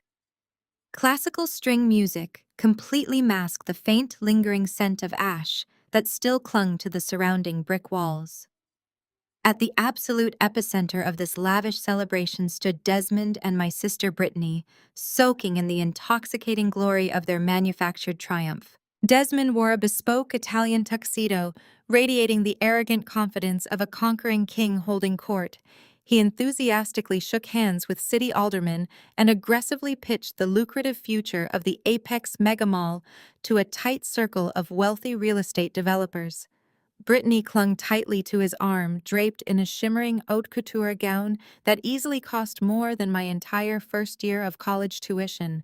She flashed brilliant practice smiles at the flashing cameras, entirely playing the role of the devoted and successful corporate wife. They both looked utterly invincible, completely convinced that their ruthless smear campaign had permanently erased me from the equation. They toasted to their brilliant future while standing mere feet away from the physical wreckage of my life. Every laugh they shared and every congratulatory backslap they received was built entirely on a foundation of felony arson and calculated deceit. They were aggressively celebrating a massive financial victory that was actually a disguised trap. I stepped through the heavy velvet draping of the main entrance, deliberately commanding the immediate attention of the room. I was no longer the dusty, overlooked restoration artist my family loved to actively despise. I wore a stunning, sharply tailored crimson designer suit, generously provided directly by Marcus Rothschild himself. The luxurious fabric projected an undeniable aura of intense power and absolute control. The diamond necklace resting against my collarbone caught the chandelier light, forcing heads to turn in my direction. The low hum of polite conversation began to aggressively falter, as people slowly recognized the supposed arsonist from the viral news broadcast, casually strolling into the exclusive private gala. My mother, Cynthia, spotted me first. Her manicured hand paused mid-air, dropping her crystal champagne flute onto the carpeted floor. Her carefully constructed high society smile instantly morphed into a mask of pure, unadulterated panic. She aggressively grabbed the arm of a passing private security guard, digging her heavy rings into his uniform sleeve. "You need to physically remove that woman right now," Cynthia hissed in a desperate, hushed whisper, gesturing frantically toward me. "She is a severely disturbed individual, and she is completely unauthorized to be inside this private event. Throw her out immediately before she ruins everything." The burly security guard stepped directly into my path, raising his large hand to physically block my forward momentum. Before he could utter a single syllable, I easily sidestepped his bulky frame, entirely ignoring his presence. I walked straight toward the exact center of the room, where Desmond stood, surrounded by his wealthiest prospective investors. I projected my voice, allowing it to carry loudly and clearly across the suddenly silent event space. "Desmond, I am absolutely thrilled to be here tonight," I announced, my voice practically dripping with thick, icy sarcasm. "I simply could not miss the opportunity to personally congratulate you on your explosive and fiery success." The group of elite investors immediately stiffened, exchanging highly confused and deeply concerned glances. They nervously shifted their expensive cocktails, staring directly at Desmond for a logical explanation. One prominent banking executive cleared his throat, stepping slightly away from my brother-in-law. "Desmond, what exactly is this woman doing here?" the banker demanded. I smiled brightly, looking directly into Desmond's terrified eyes. "Yes, I am the sister," I stated loudly, ensuring everyone heard me. "And I am publicly praising his fiery success." Desmond furiously adjusted the cuffs of his bespoke tuxedo and aggressively pushed his way through the murmuring crowd of executives. He swiftly marched directly onto the small elevated stage positioned at the front of the lavish tent. He forcefully grabbed the microphone from its silver stand, fully intending to execute immediate public damage control. "Please remain calm, everyone," Desmond bellowed into the microphone, his voice booming with forced authoritative confidence. "Do not listen to a single word this severely disturbed woman says. As you all know, my wife and I have been dealing with a profoundly tragic family crisis regarding Allison's rapid mental decline. She is completely unstable and aggressively trying to extort our development firm out of pure petty jealousy. I sincerely apologize that she has chosen to violently disrupt our beautiful groundbreaking ceremony with her pathetic fabricated delusions. Security will be escorting her to a psychiatric facility momentarily." He smirked down at me, completely convinced his arrogant public shaming had successfully neutralized my threat. He proudly puffed out his chest, expecting the wealthy crowd to nod in sympathetic agreement. Just as his cruel, mocking smile reached its absolute peak, the heavy canvas flaps at the very back of the luxury tent violently swung open. Investigator Reynolds marched inside wearing a dark windbreaker emblazoned with large yellow letters. Three severe-looking men in sharp, dark federal suits flanked him, entirely blocking the main exit. The crowd audibly gasped, collectively stepping backward to carve a clear physical path between the federal agents and the stage. Desmond's arrogant smirk instantly vanished, immediately replaced by sheer, unadulterated horror. I smiled warmly and calmly intercepted a passing waiter gracefully sliding a spare wireless microphone from his silver tray. I turned my attention directly back toward Desmond and tapped the silver microphone to speak. I gripped the cool metal of the wireless microphone and took a slow, measured step toward the center of the plush carpet. The entire massive luxury corporate event tent was instantly engulfed in a heavy, suffocating silence, broken only by the faint rustle of expensive silk gowns and the nervous clinking of crystal champagne flutes. Every prominent investor and local politician stared at me, waiting for the inevitable explosive confrontation. Instead, I deliberately let my shoulders slump forward. I lowered my gaze toward the floor and allowed my voice to tremble with perfectly manufactured sorrow. I needed to play the pathetic broken sister one final time to completely seal the trap. Desmond Brittany. I began, my voice echoing softly through the massive event space, carrying a tone of absolute defeat. I know I have not been the easiest person to deal with lately. I know my small antique restoration business was just an insignificant speck compared to your massive corporate real estate empire. I watched my mother, Cynthia, physically relax her tense posture, assuming I was finally surrendering to her golden child. Brittany exchanged a highly smug, triumphant glance with her husband, thoroughly convinced my public humiliation was finally complete. I looked up, directly meeting Desmond's arrogant stare. Before the security team escorts me out to whatever psychiatric facility you have planned for me, I just need to hear the absolute truth. I pleaded, projecting a heartbreaking vulnerability that captivated the entire wealthy audience. Your primary financial backers are standing right here tonight, demanding constant reassurance about their capital investments. They desperately need to clearly know that this massive commercial project is completely secure. So, Desmond, can you please just look at your investors and publicly confirm it for me? Can you confirm for everyone standing in this room right now that you are officially receiving the $5 million insurance payout from my destroyed building to fund this exact mega mall project? The prominent banking executives immediately turned their intense focus directly onto Desmond. The sudden question regarding the ultimate liquidity of the project demanded an absolute and unwavering response. Desmond was finally backed tightly into an inescapable corner of his very own creation. He had to definitively prove his total financial dominance to the entire room. He absolutely had to show these ruthless billionaires that he held the complete legal rights to that massive influx of working capital. Desmond aggressively gripped his own microphone and stepped forward on the elevated stage, entirely taking the bait. He looked down at me with an expression of pure, unadulterated contempt. He was absolutely desperate to crush my spirit while simultaneously reassuring the wealthy banking executives surrounding him.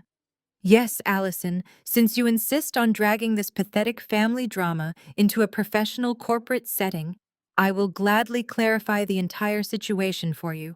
Desmond stated, his voice booming with arrogant authority.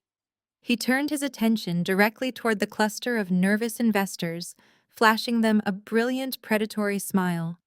The $5 million commercial insurance claim has been fully validated by the adjusters and officially filed directly under my primary corporate LLC.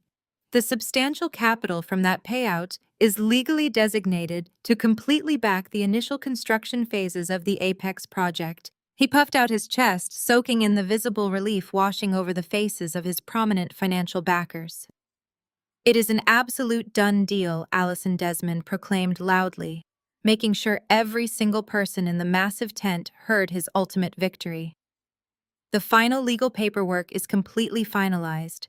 The massive federal wire transfer is officially pending, and your incredibly tragic little accident has successfully funded the glorious future of Chicago commerce. You signed the legal rights away perfectly, and there is absolutely nothing you can do to stop this development from moving forward. You are officially finished. The room erupted into a scattering of polite applause from the investors, who were thrilled to hear the multi-million-dollar funding was completely secure. Desmond stood proudly under the crystal chandeliers, firmly believing he was an untouchable titan of the commercial real estate business industry. He had absolutely no idea he had just tightened the federal noose directly around his own neck. The polite applause from the wealthy investors quickly faded into the background as I allowed my posture to instantly transform. I dropped the pathetic broken sister act completely. I stood up perfectly straight, squaring my shoulders and radiating an aura of absolute, unapologetic power. The red silk of my designer suit seemed to catch fire under the brilliant chandelier lighting. I locked my eyes directly onto Desmond's arrogant, sneering face. "Thank you, Desmond?" I stated, my voice suddenly ringing with razor-sharp, icy clarity through the wireless microphone. Thank you for formally confessing to the crime of federal wire fraud on a live microphone right in front of the active federal authorities standing right there in the back. The smug satisfaction instantly vanished from Desmond's face, completely replaced by a look of sheer, profound confusion. Brittany physically recoiled on the stage, her perfectly manicured hands flying up to cover her mouth. The prominent banking executives surrounding the stage immediately froze, their champagne glasses halting midway to their lips. The heavy silence that descended upon the lavish gala was utterly suffocating. I deliberately turned my attention away from the stage and looked toward the elevated audiovisual booth situated at the very back of the massive luxury tent. Bradley had quietly slipped inside the booth mere moments before I intercepted the microphone. I gave him a single sharp and highly deliberate nod. The massive high-definition projector screen positioned directly behind Desmond, which had previously been displaying beautiful glossy architectural renderings of the pending megamall, suddenly went completely black. A dramatic collective gasp rippled through the elite crowd as the front of the room plunged into temporary shadow. I smiled, watching Desmond panic in real time. Then the massive screen suddenly flickered back to bright glowing life, illuminating his ultimate absolute downfall. The massive 20-foot projector screen positioned directly behind the stage suddenly flared to life, illuminating the entire luxury tent in a harsh, sterile white glow. A collective gasp rippled through the gathered crowd of Chicago business elites and high-net-worth investors as the crisp, high-definition footage filled the enormous display. The pristine 4K resolution left absolutely zero room for misinterpretation or doubt. The hidden micro cameras I had meticulously installed in the Southwest Restoration Room captured the interior of my studio with terrifying clarity.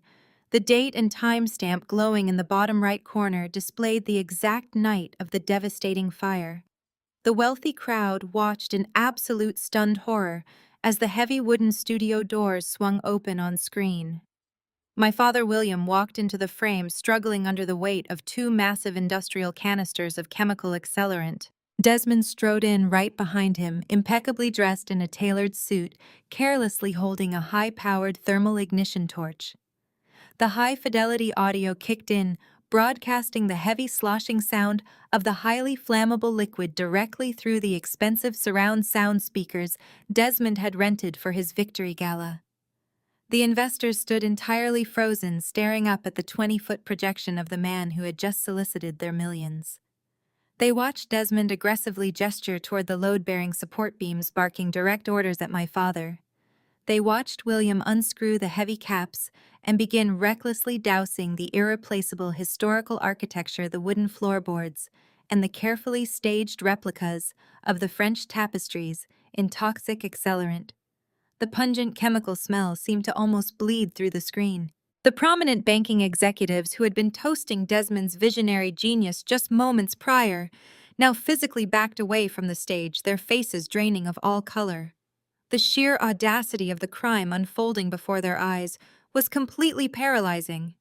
Desmond stood rigid on the stage, trapped directly beneath the towering digital projection of his own felony arson. He was forced to watch himself methodically orchestrate the total destruction of an entire city block purely to clear the dirt lot we were currently standing on. The absolute silence in the gala tent was broken only by the crisp digital audio of sloshing chemicals echoing loudly from the speakers. The undeniable visual proof of his calculated corporate sabotage held the entire room hostage. The sheer visual impact was totally devastating. The pristine audio picked up every single spoken syllable with devastating perfection. On the massive screen, William paused his pouring to wipe sweat from his forehead. He looked directly toward the hidden camera lens, completely oblivious to its presence. "This will teach Allison not to disrespect her betters," William sneered, his voice echoing loudly across the silent gala. She actually thought she could outsmart her own family and hold on to this worthless brick pile. The cruel, vindictive tone of my own father's voice made Cynthia physically sway on her feet near the hors d'oeuvres station, completely unable to process the sheer magnitude of the public humiliation. On screen, Desmond casually leaned against a dry wooden pillar, admiring the chemical-soaked destruction with a wide, predatory grin. He spun the thermal ignition torch effortlessly in his right hand. $5 million from insurance, plus the prime commercial land. Desmond laughed, the sharp sound ringing out through the crystal chandeliers. Easiest money I ever made. We burn this pathetic antique shop to the ground tonight, file the expedited claim across state lines by morning, and the Apex Megamall gets a massive free capital injection, courtesy of her tragic little accident. The undeniable audio confession hit the crowd of elite investors like a physical shockwave. The specific mention of the $5 million insurance payout, the exact same capital Desmond had just proudly claimed as his primary construction funding, fully exposed the entire Mega Mall project as a massive federally fraudulent scheme. The wealthy banking executives instantly realized Desmond had maliciously used their prestigious reputations and substantial financial backing to legitimize a violent criminal enterprise. He had openly bragged about committing massive insurance fraud to aggressively line his own pockets. His arrogant words completely destroyed his carefully manufactured billionaire image in an absolute instant. A deafening collective gasp ripped through the lavish tent as the digital Desmond on screen violently ignited the thermal torch and set the building ablaze.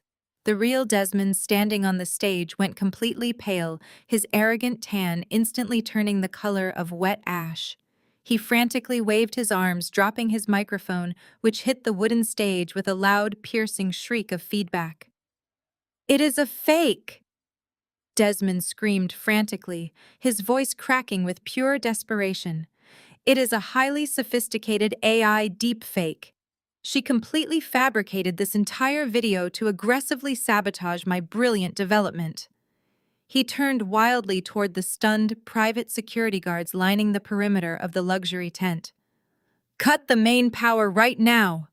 Desmond roared, his face contorted in absolute panic.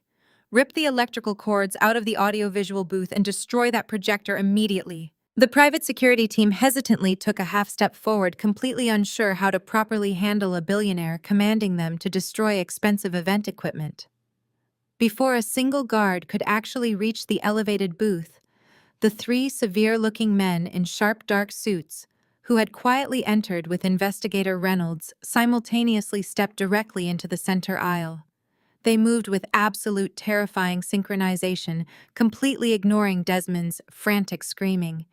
They smoothly reached inside their tailored suit jackets and simultaneously drew their leather credentials, holding them high for the entire room to see. The polished golden shields of the Federal Bureau of Investigation gleamed harshly under the crystal chandelier lighting. Desmond's aggressive shouting died instantly in his throat, completely replaced by a pathetic, suffocating silence. He stared blankly at the federal badges, suddenly realizing Marcus Rothschild had successfully closed the trap. His highly publicized victory party had abruptly transformed into a massive, active federal crime scene. The three federal agents moved with terrifying synchronization straight up the carpeted steps of the stage. Desmond stumbled backward, his expensive leather shoes catching on the microphone cord he had just dropped. A tall agent with a square jaw and perfectly emotionless eyes seized Desmond's right arm, twisting it firmly behind his back, with practiced efficiency. The metallic click of heavy steel handcuffs ratcheting shut echoed sharply across the silent event tent. "Desmond Rothschild, you are under arrest!" The lead agent announced, his voice carrying effortlessly over the stunned crowd of elite investors. "You are being charged with multiple federal offenses, including felony arson, federal wire fraud, and criminal conspiracy to commit insurance fraud. You have the right to remain silent." Desmond's knees buckled slightly. The invincible real estate titan, who had stood arrogantly gloating mere moments ago, was now physically sagging against the federal agent, his bespoke Italian tuxedo wrinkling awkwardly around the steel cuffs. He opened his mouth to formulate a defense, but absolutely no words came out. The sheer velocity of his absolute downfall had completely short-circuited his brain. Down on the main floor, my father William suddenly registered, the inescapable reality of the massive 20-foot digital projection still glowing brightly behind the stage. He saw his own face perfectly illuminated committing a severe federal crime. Panic seized him entirely. William aggressively shoved a wealthy banking executive aside, sending a tray of crystal champagne flutes crashing to the floor in a shower of shattered glass. He bolted toward the heavy black curtain, covering the catering exit, desperately hoping to slip away into the dark alley behind the lot. He did not make it past the buffet tables. Investigator Reynolds had anticipated the cowardly maneuver perfectly. Reynolds lunged forward with explosive speed, tackling my father squarely around the waist. William hit the carpeted floor with a heavy, sickening thud, his expensive dress shoes scrambling uselessly against the fabric. Reynolds smoothly pinned him down, pressing a knee firmly into William's back, while simultaneously pulling a pair of handcuffs from his tactical belt. William thrashed and groaned, completely abandoning his dignified patriarch persona, as the cold steel clamped tightly around his wrists. The entire room of Chicago elites watched in absolute frozen shock as the prominent patriarch and the billionaire developer were violently subdued and legally detained within exactly 60 seconds. Their crimes hung in the air completely. The sudden reality of the violent arrests finally shattered my mother's paralyzed state. Cynthia let out a guttural scream that pierced the silent room. She completely lost her mind, charging directly through the crowd toward me with her hands curled into claws. "You ruined everything!" Cynthia shrieked, her carefully maintained high society mask dissolving into an expression of pure, rabid hatred. "You ruined this entire family, you ungrateful, vindictive little brat!" She lunged forward aggressively, swinging her hand to slap me directly across the face. I did not even flinch.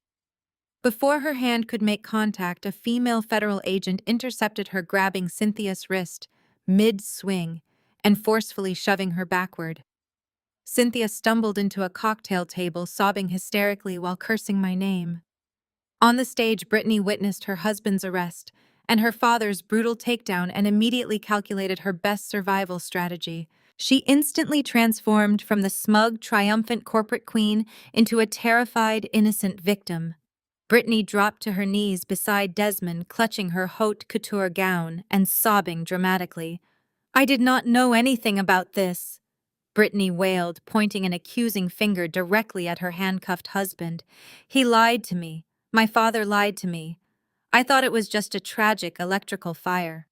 Please, you have to believe me. I am completely innocent." She looked up at the federal agents with wide, tear-filled eyes, performing the role of the betrayed housewife with Oscar-worthy dedication.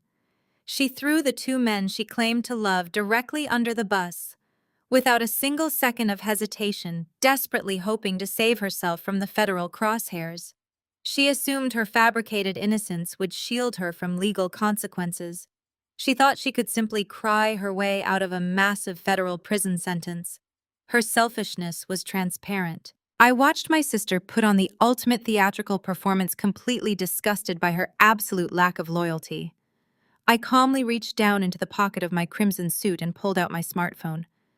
Thanks to Rothschild's extensive corporate connections ensuring total access to the venue's audiovisual system, I easily synced my device directly to the massive Bluetooth speakers suspended above the crowd. I looked at Brittany, whose fake tears were still flowing freely. "You always were a terrible actress, Brittany," I stated clearly, tapping the screen of my phone.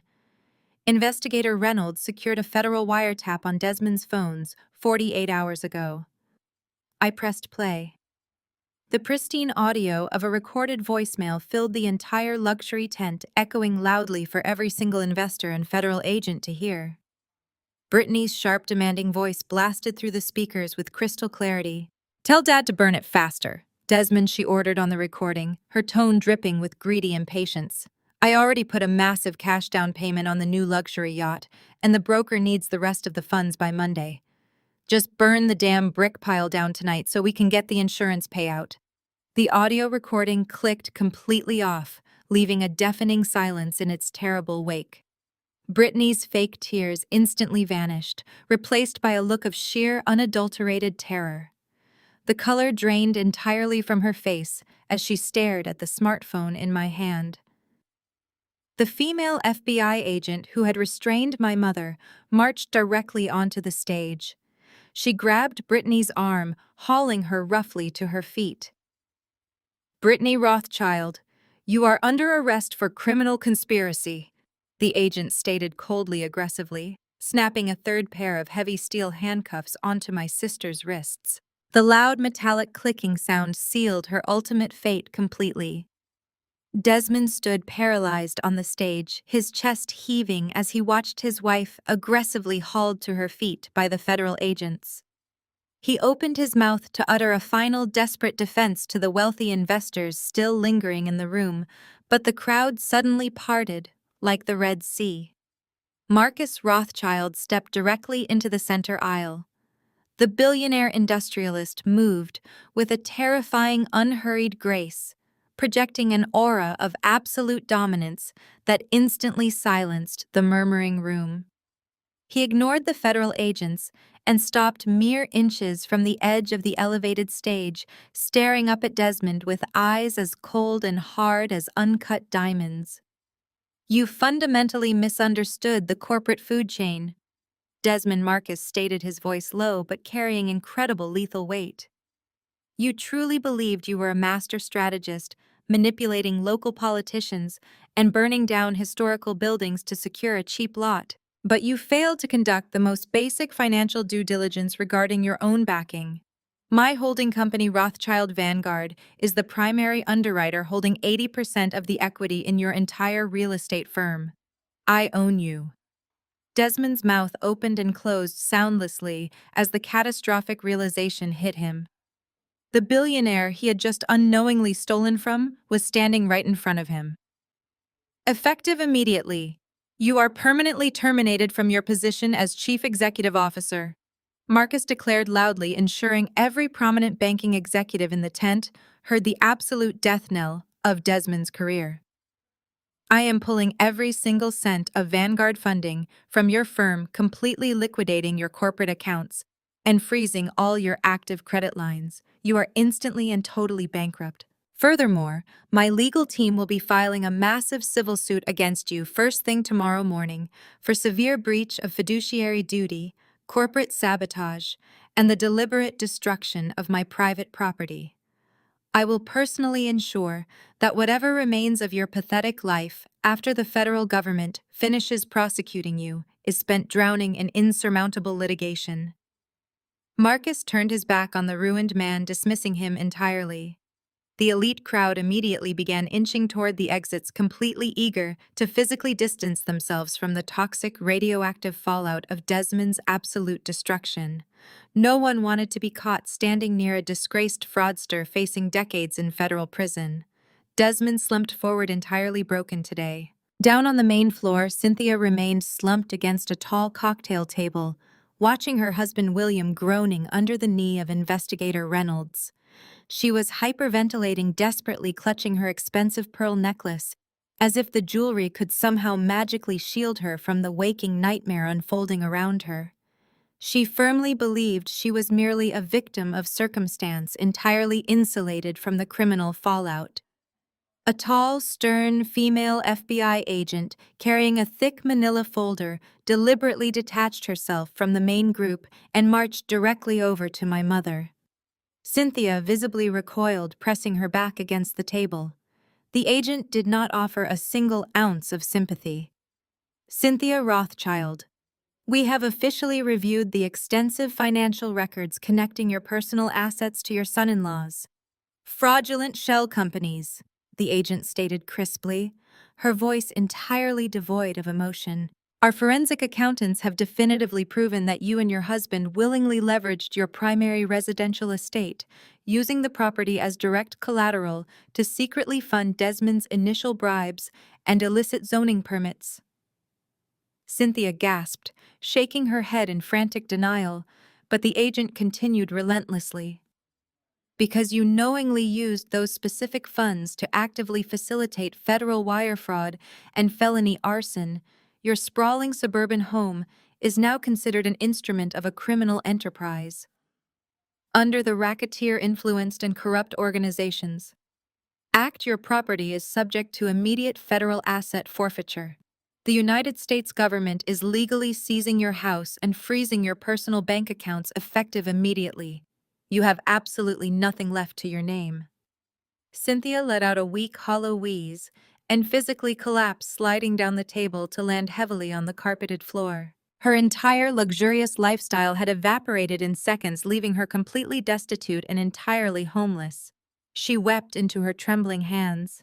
The lavish, groundbreaking gala rapidly emptied out, transforming the once glamorous luxury tent into a desolate, echoing crime scene. Sirens wailed loudly in the distance, growing closer by the second, until the harsh, flashing red and blue lights of local police cruisers began illuminating the translucent canvas walls from the outside. The pristine string music had long since stopped, leaving only the heavy stomping of boots and the sharp static of police radios. Uniformed officers flooded the venue, taking custody of the prisoners from the federal agents. Desmond was hauled off the stage first, his head hung low in utter defeat, completely ignoring the flashing cameras of the lingering press outside. William followed closely behind him, limping slightly and refusing to make eye contact with anyone. Then came Brittany. Two heavily armed officers forcefully marched her down the center aisle directly toward the main exit. Her expensive haute couture gown was torn at the hem and covered in spilled champagne. Dark streaks of expensive mascara ran heavily down her pale cheeks, completely ruining her flawless makeup. As the officers marched her past the spot where I stood watching in silence, Brittany suddenly dug her high heels into the carpet, resisting their grip just enough to stop. She looked directly at me, her face a pathetic mask of pure desperation. The arrogant sneer she had worn her entire life was entirely gone, replaced by raw, terrified panic. "Allison, please," she begged, her voice cracking into a high-pitched, hysterical whine. "You have to help me. You have all that Rothschild money now. Please pay my bail. I am your sister. Do not let them put me in a cage. I have never been in a jail cell before. I am begging you, Allison. Please do not leave me here alone today." I stepped off the elevated stage and walked slowly across the plush carpet of the luxury tent. My crimson designer suit cut a sharp, vibrant contrast against the chaotic backdrop of fleeing investors and scrambling federal agents. I did not rush. I let every single click of my heels echo with deliberate, absolute finality as I followed the path the armed officers had just taken. Outside, the crisp night air was thick with the harsh, strobing glare of red and blue police sirens. I stopped mere inches from the open door of the designated police cruiser. Brittany was forcefully shoved into the back seat by a stern female officer. My older sister frantically pressed her tear-streaked face against the reinforced glass before the officer rolled the window down halfway.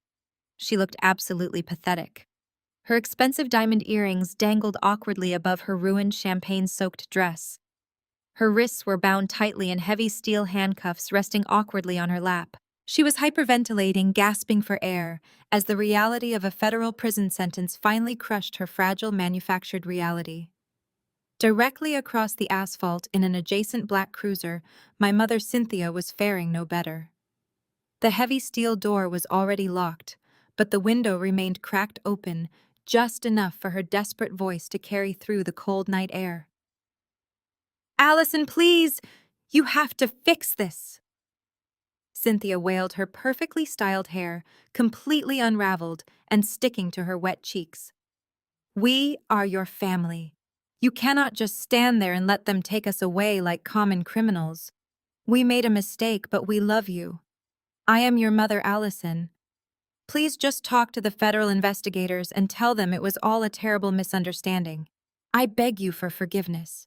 We will give you anything you want." I stood perfectly still between the two idling police vehicles. I looked at the two women who had spent my entire life systematically dismantling my confidence, stealing my inheritance, and violently destroying my livelihood.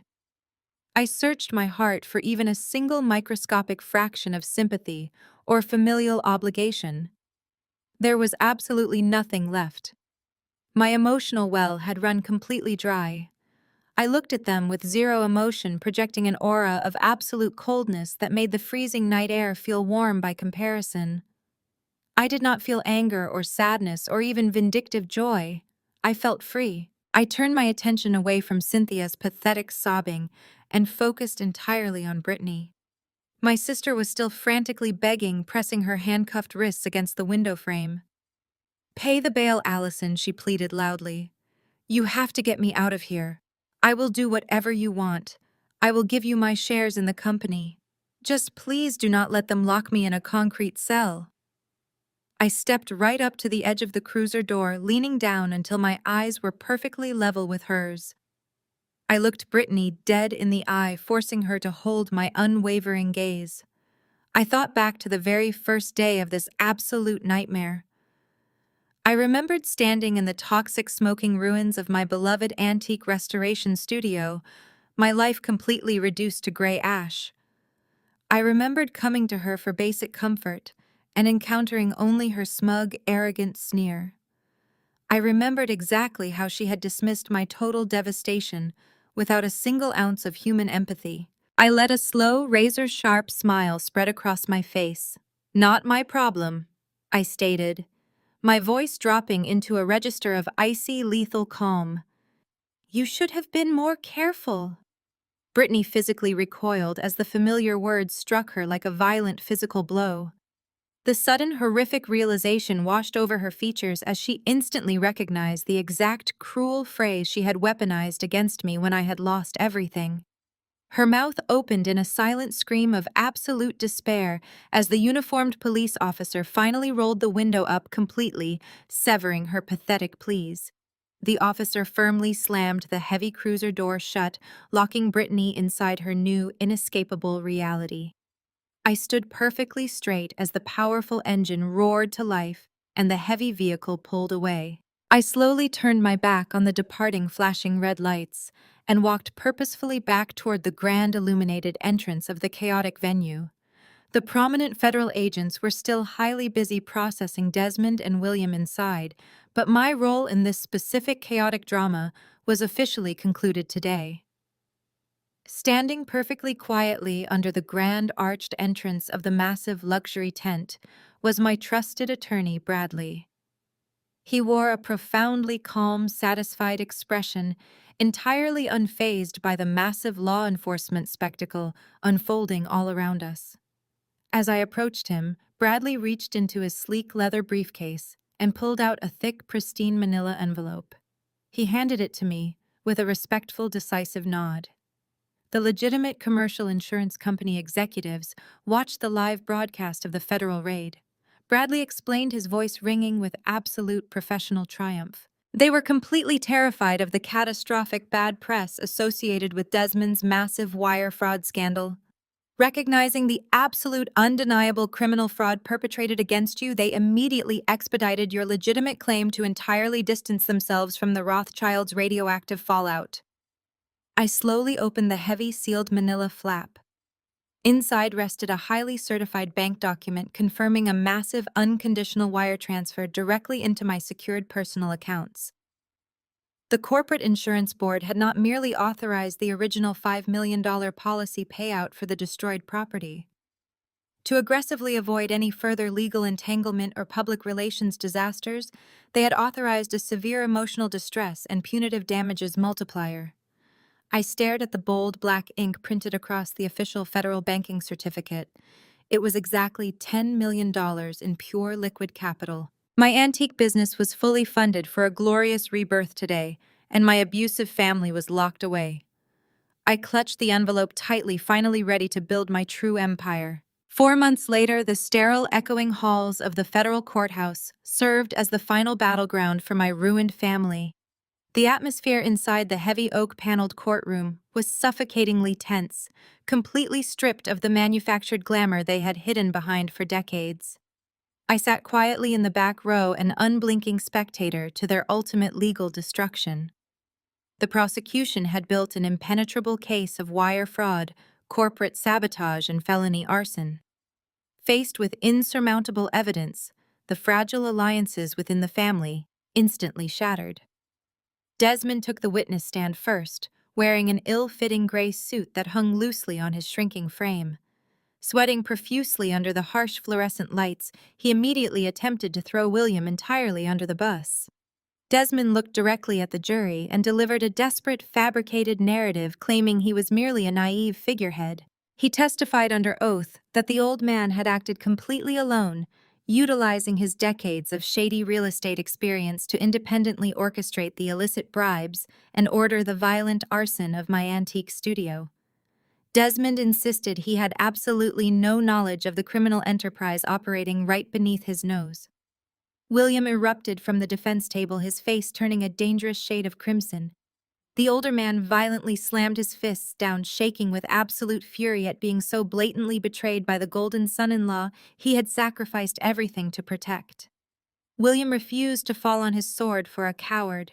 His defense attorney quickly approached the judge, submitting a thick binder of newly unsealed evidence. The documents contained hundreds of encrypted text messages and deleted emails recovered by federal cyber investigators. The digital paper trail definitively proved Desmond masterminded the entire criminal operation from the very beginning. The messages outlined exactly how Desmond had instructed William to leverage the family home to secure the illicit funds and meticulously detailed the precise timeline for destroying my business. Desmond's face drained of all color as his own digital fingerprints were read aloud to the silent courtroom, cementing his absolute guilt and completely destroying his pathetic defense. The jury watched in sheer disgust as the two men viciously turned on each other, trading vile accusations and desperately attempting to save themselves.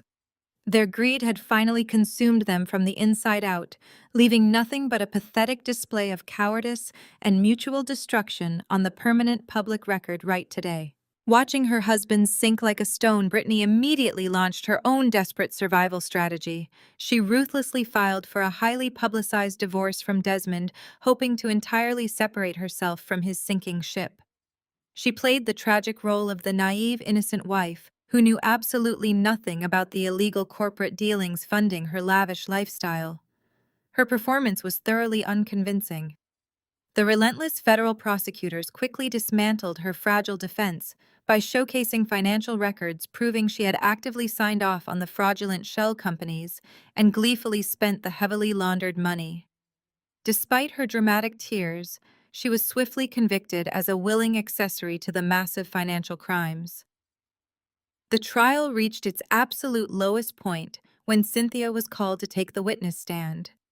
Under the immense pressure of cross-examination, she completely lost her mind and suffered a spectacular narcissistic meltdown. Instead of showing an ounce of genuine remorse, my mother began shouting hysterically at the judge and the jury, complaining about how terribly unfair this entire ordeal was to her perfect, prestigious family. She loudly revealed the horrifying depth of her toxic favoritism, explicitly stating they had no choice but to secure the funds by any means necessary because Brittany simply deserved to live in absolute luxury.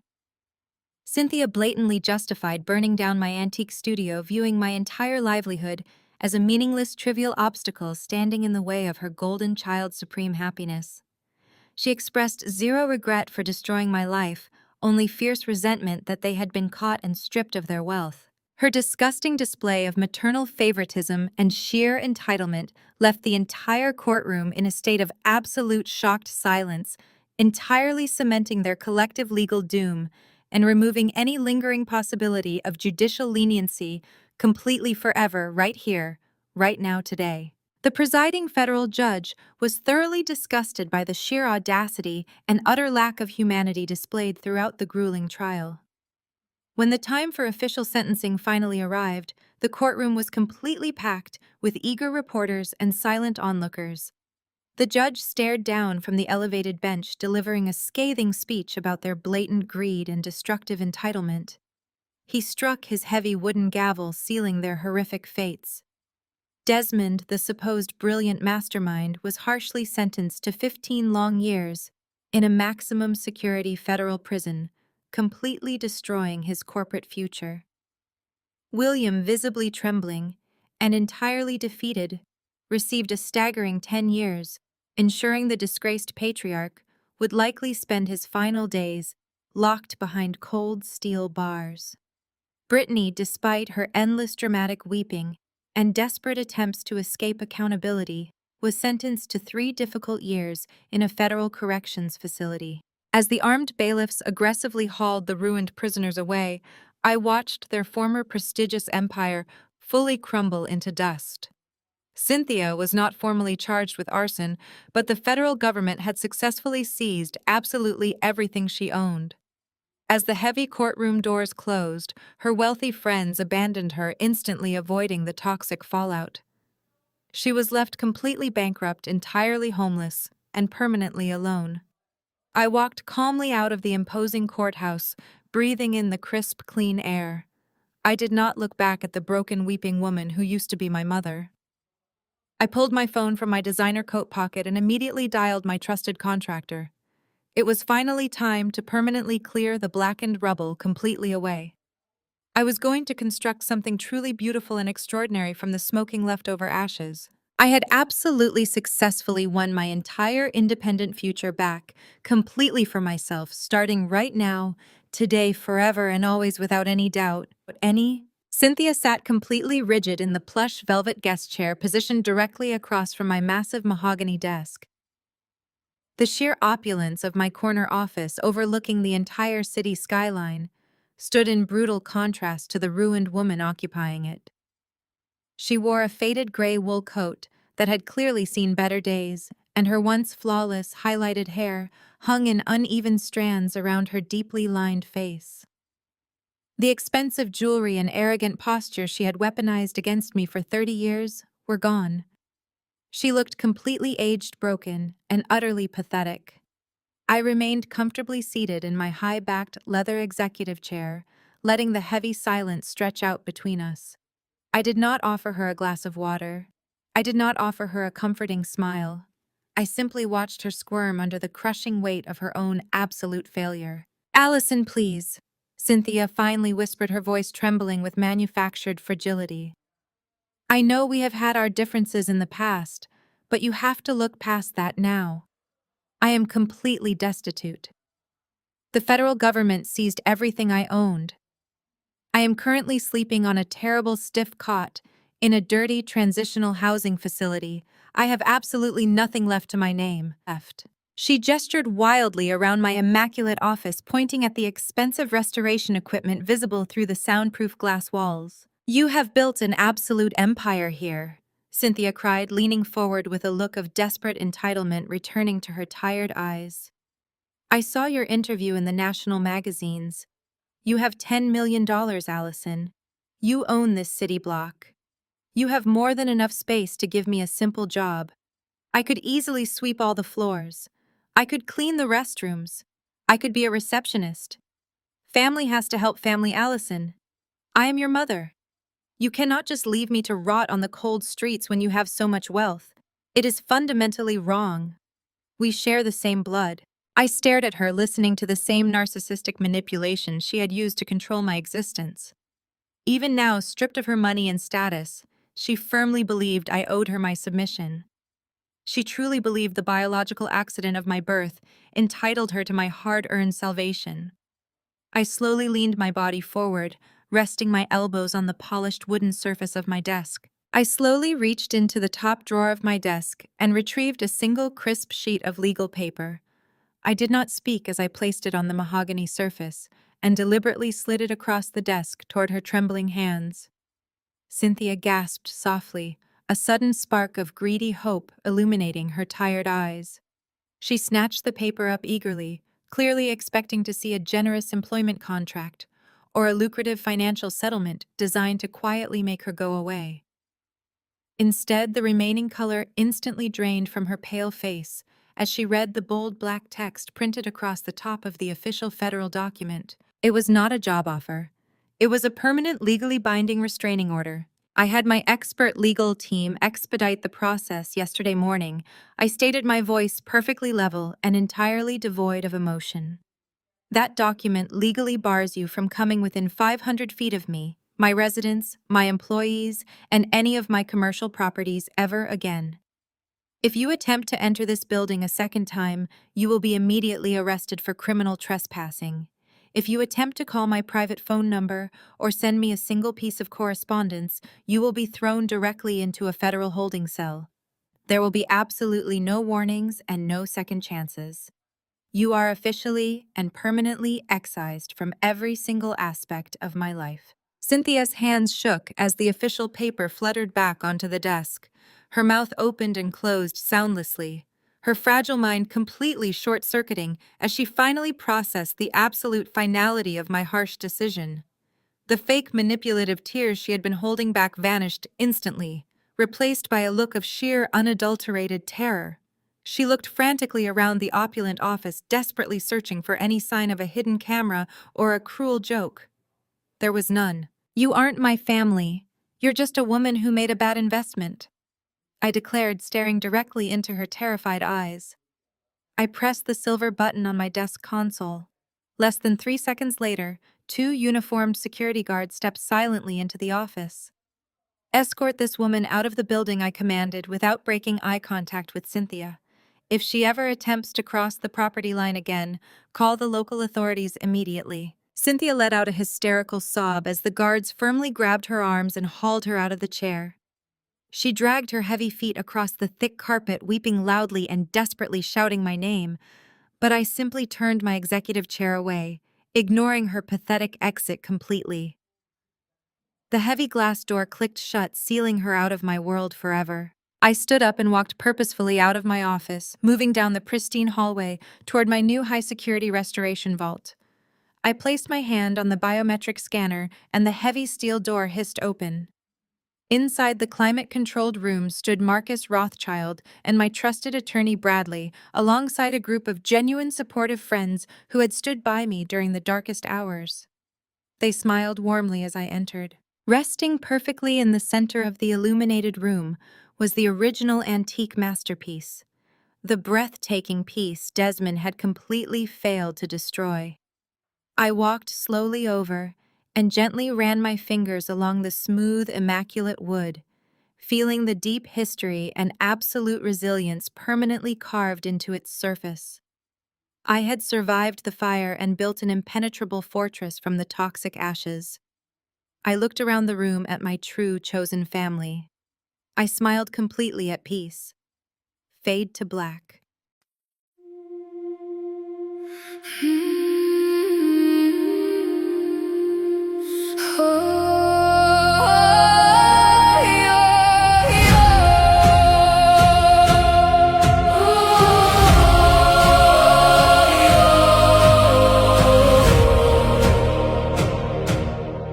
I used to ride upon your shoulders, thinking you could touch the sky.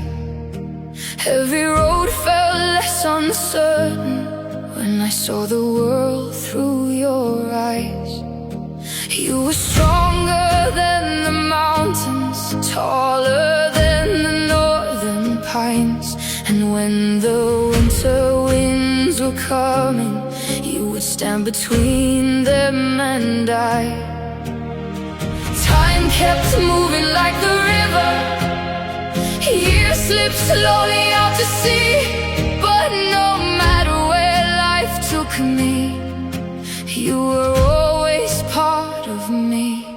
I am my father's daughter, in every step I take, in every time I choose to stand. When it's easier to break, I carry your courage in my heart, your fire inside my soul. And though the years keep moving on, your love still leads me home.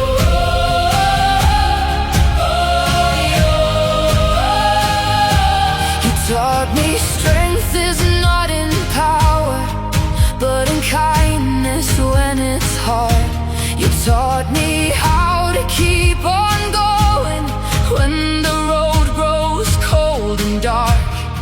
Every lesson, every story, every laugh around the flame lies within me like an echo, calling softly through my name. And when I face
loved her and the woman she becomes.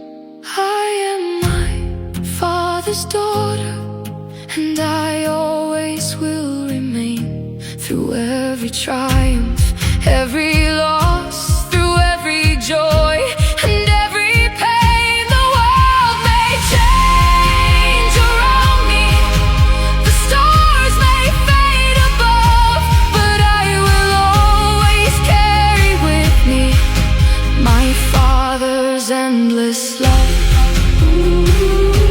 And when they ask me who I am, I'll smile and answer softly.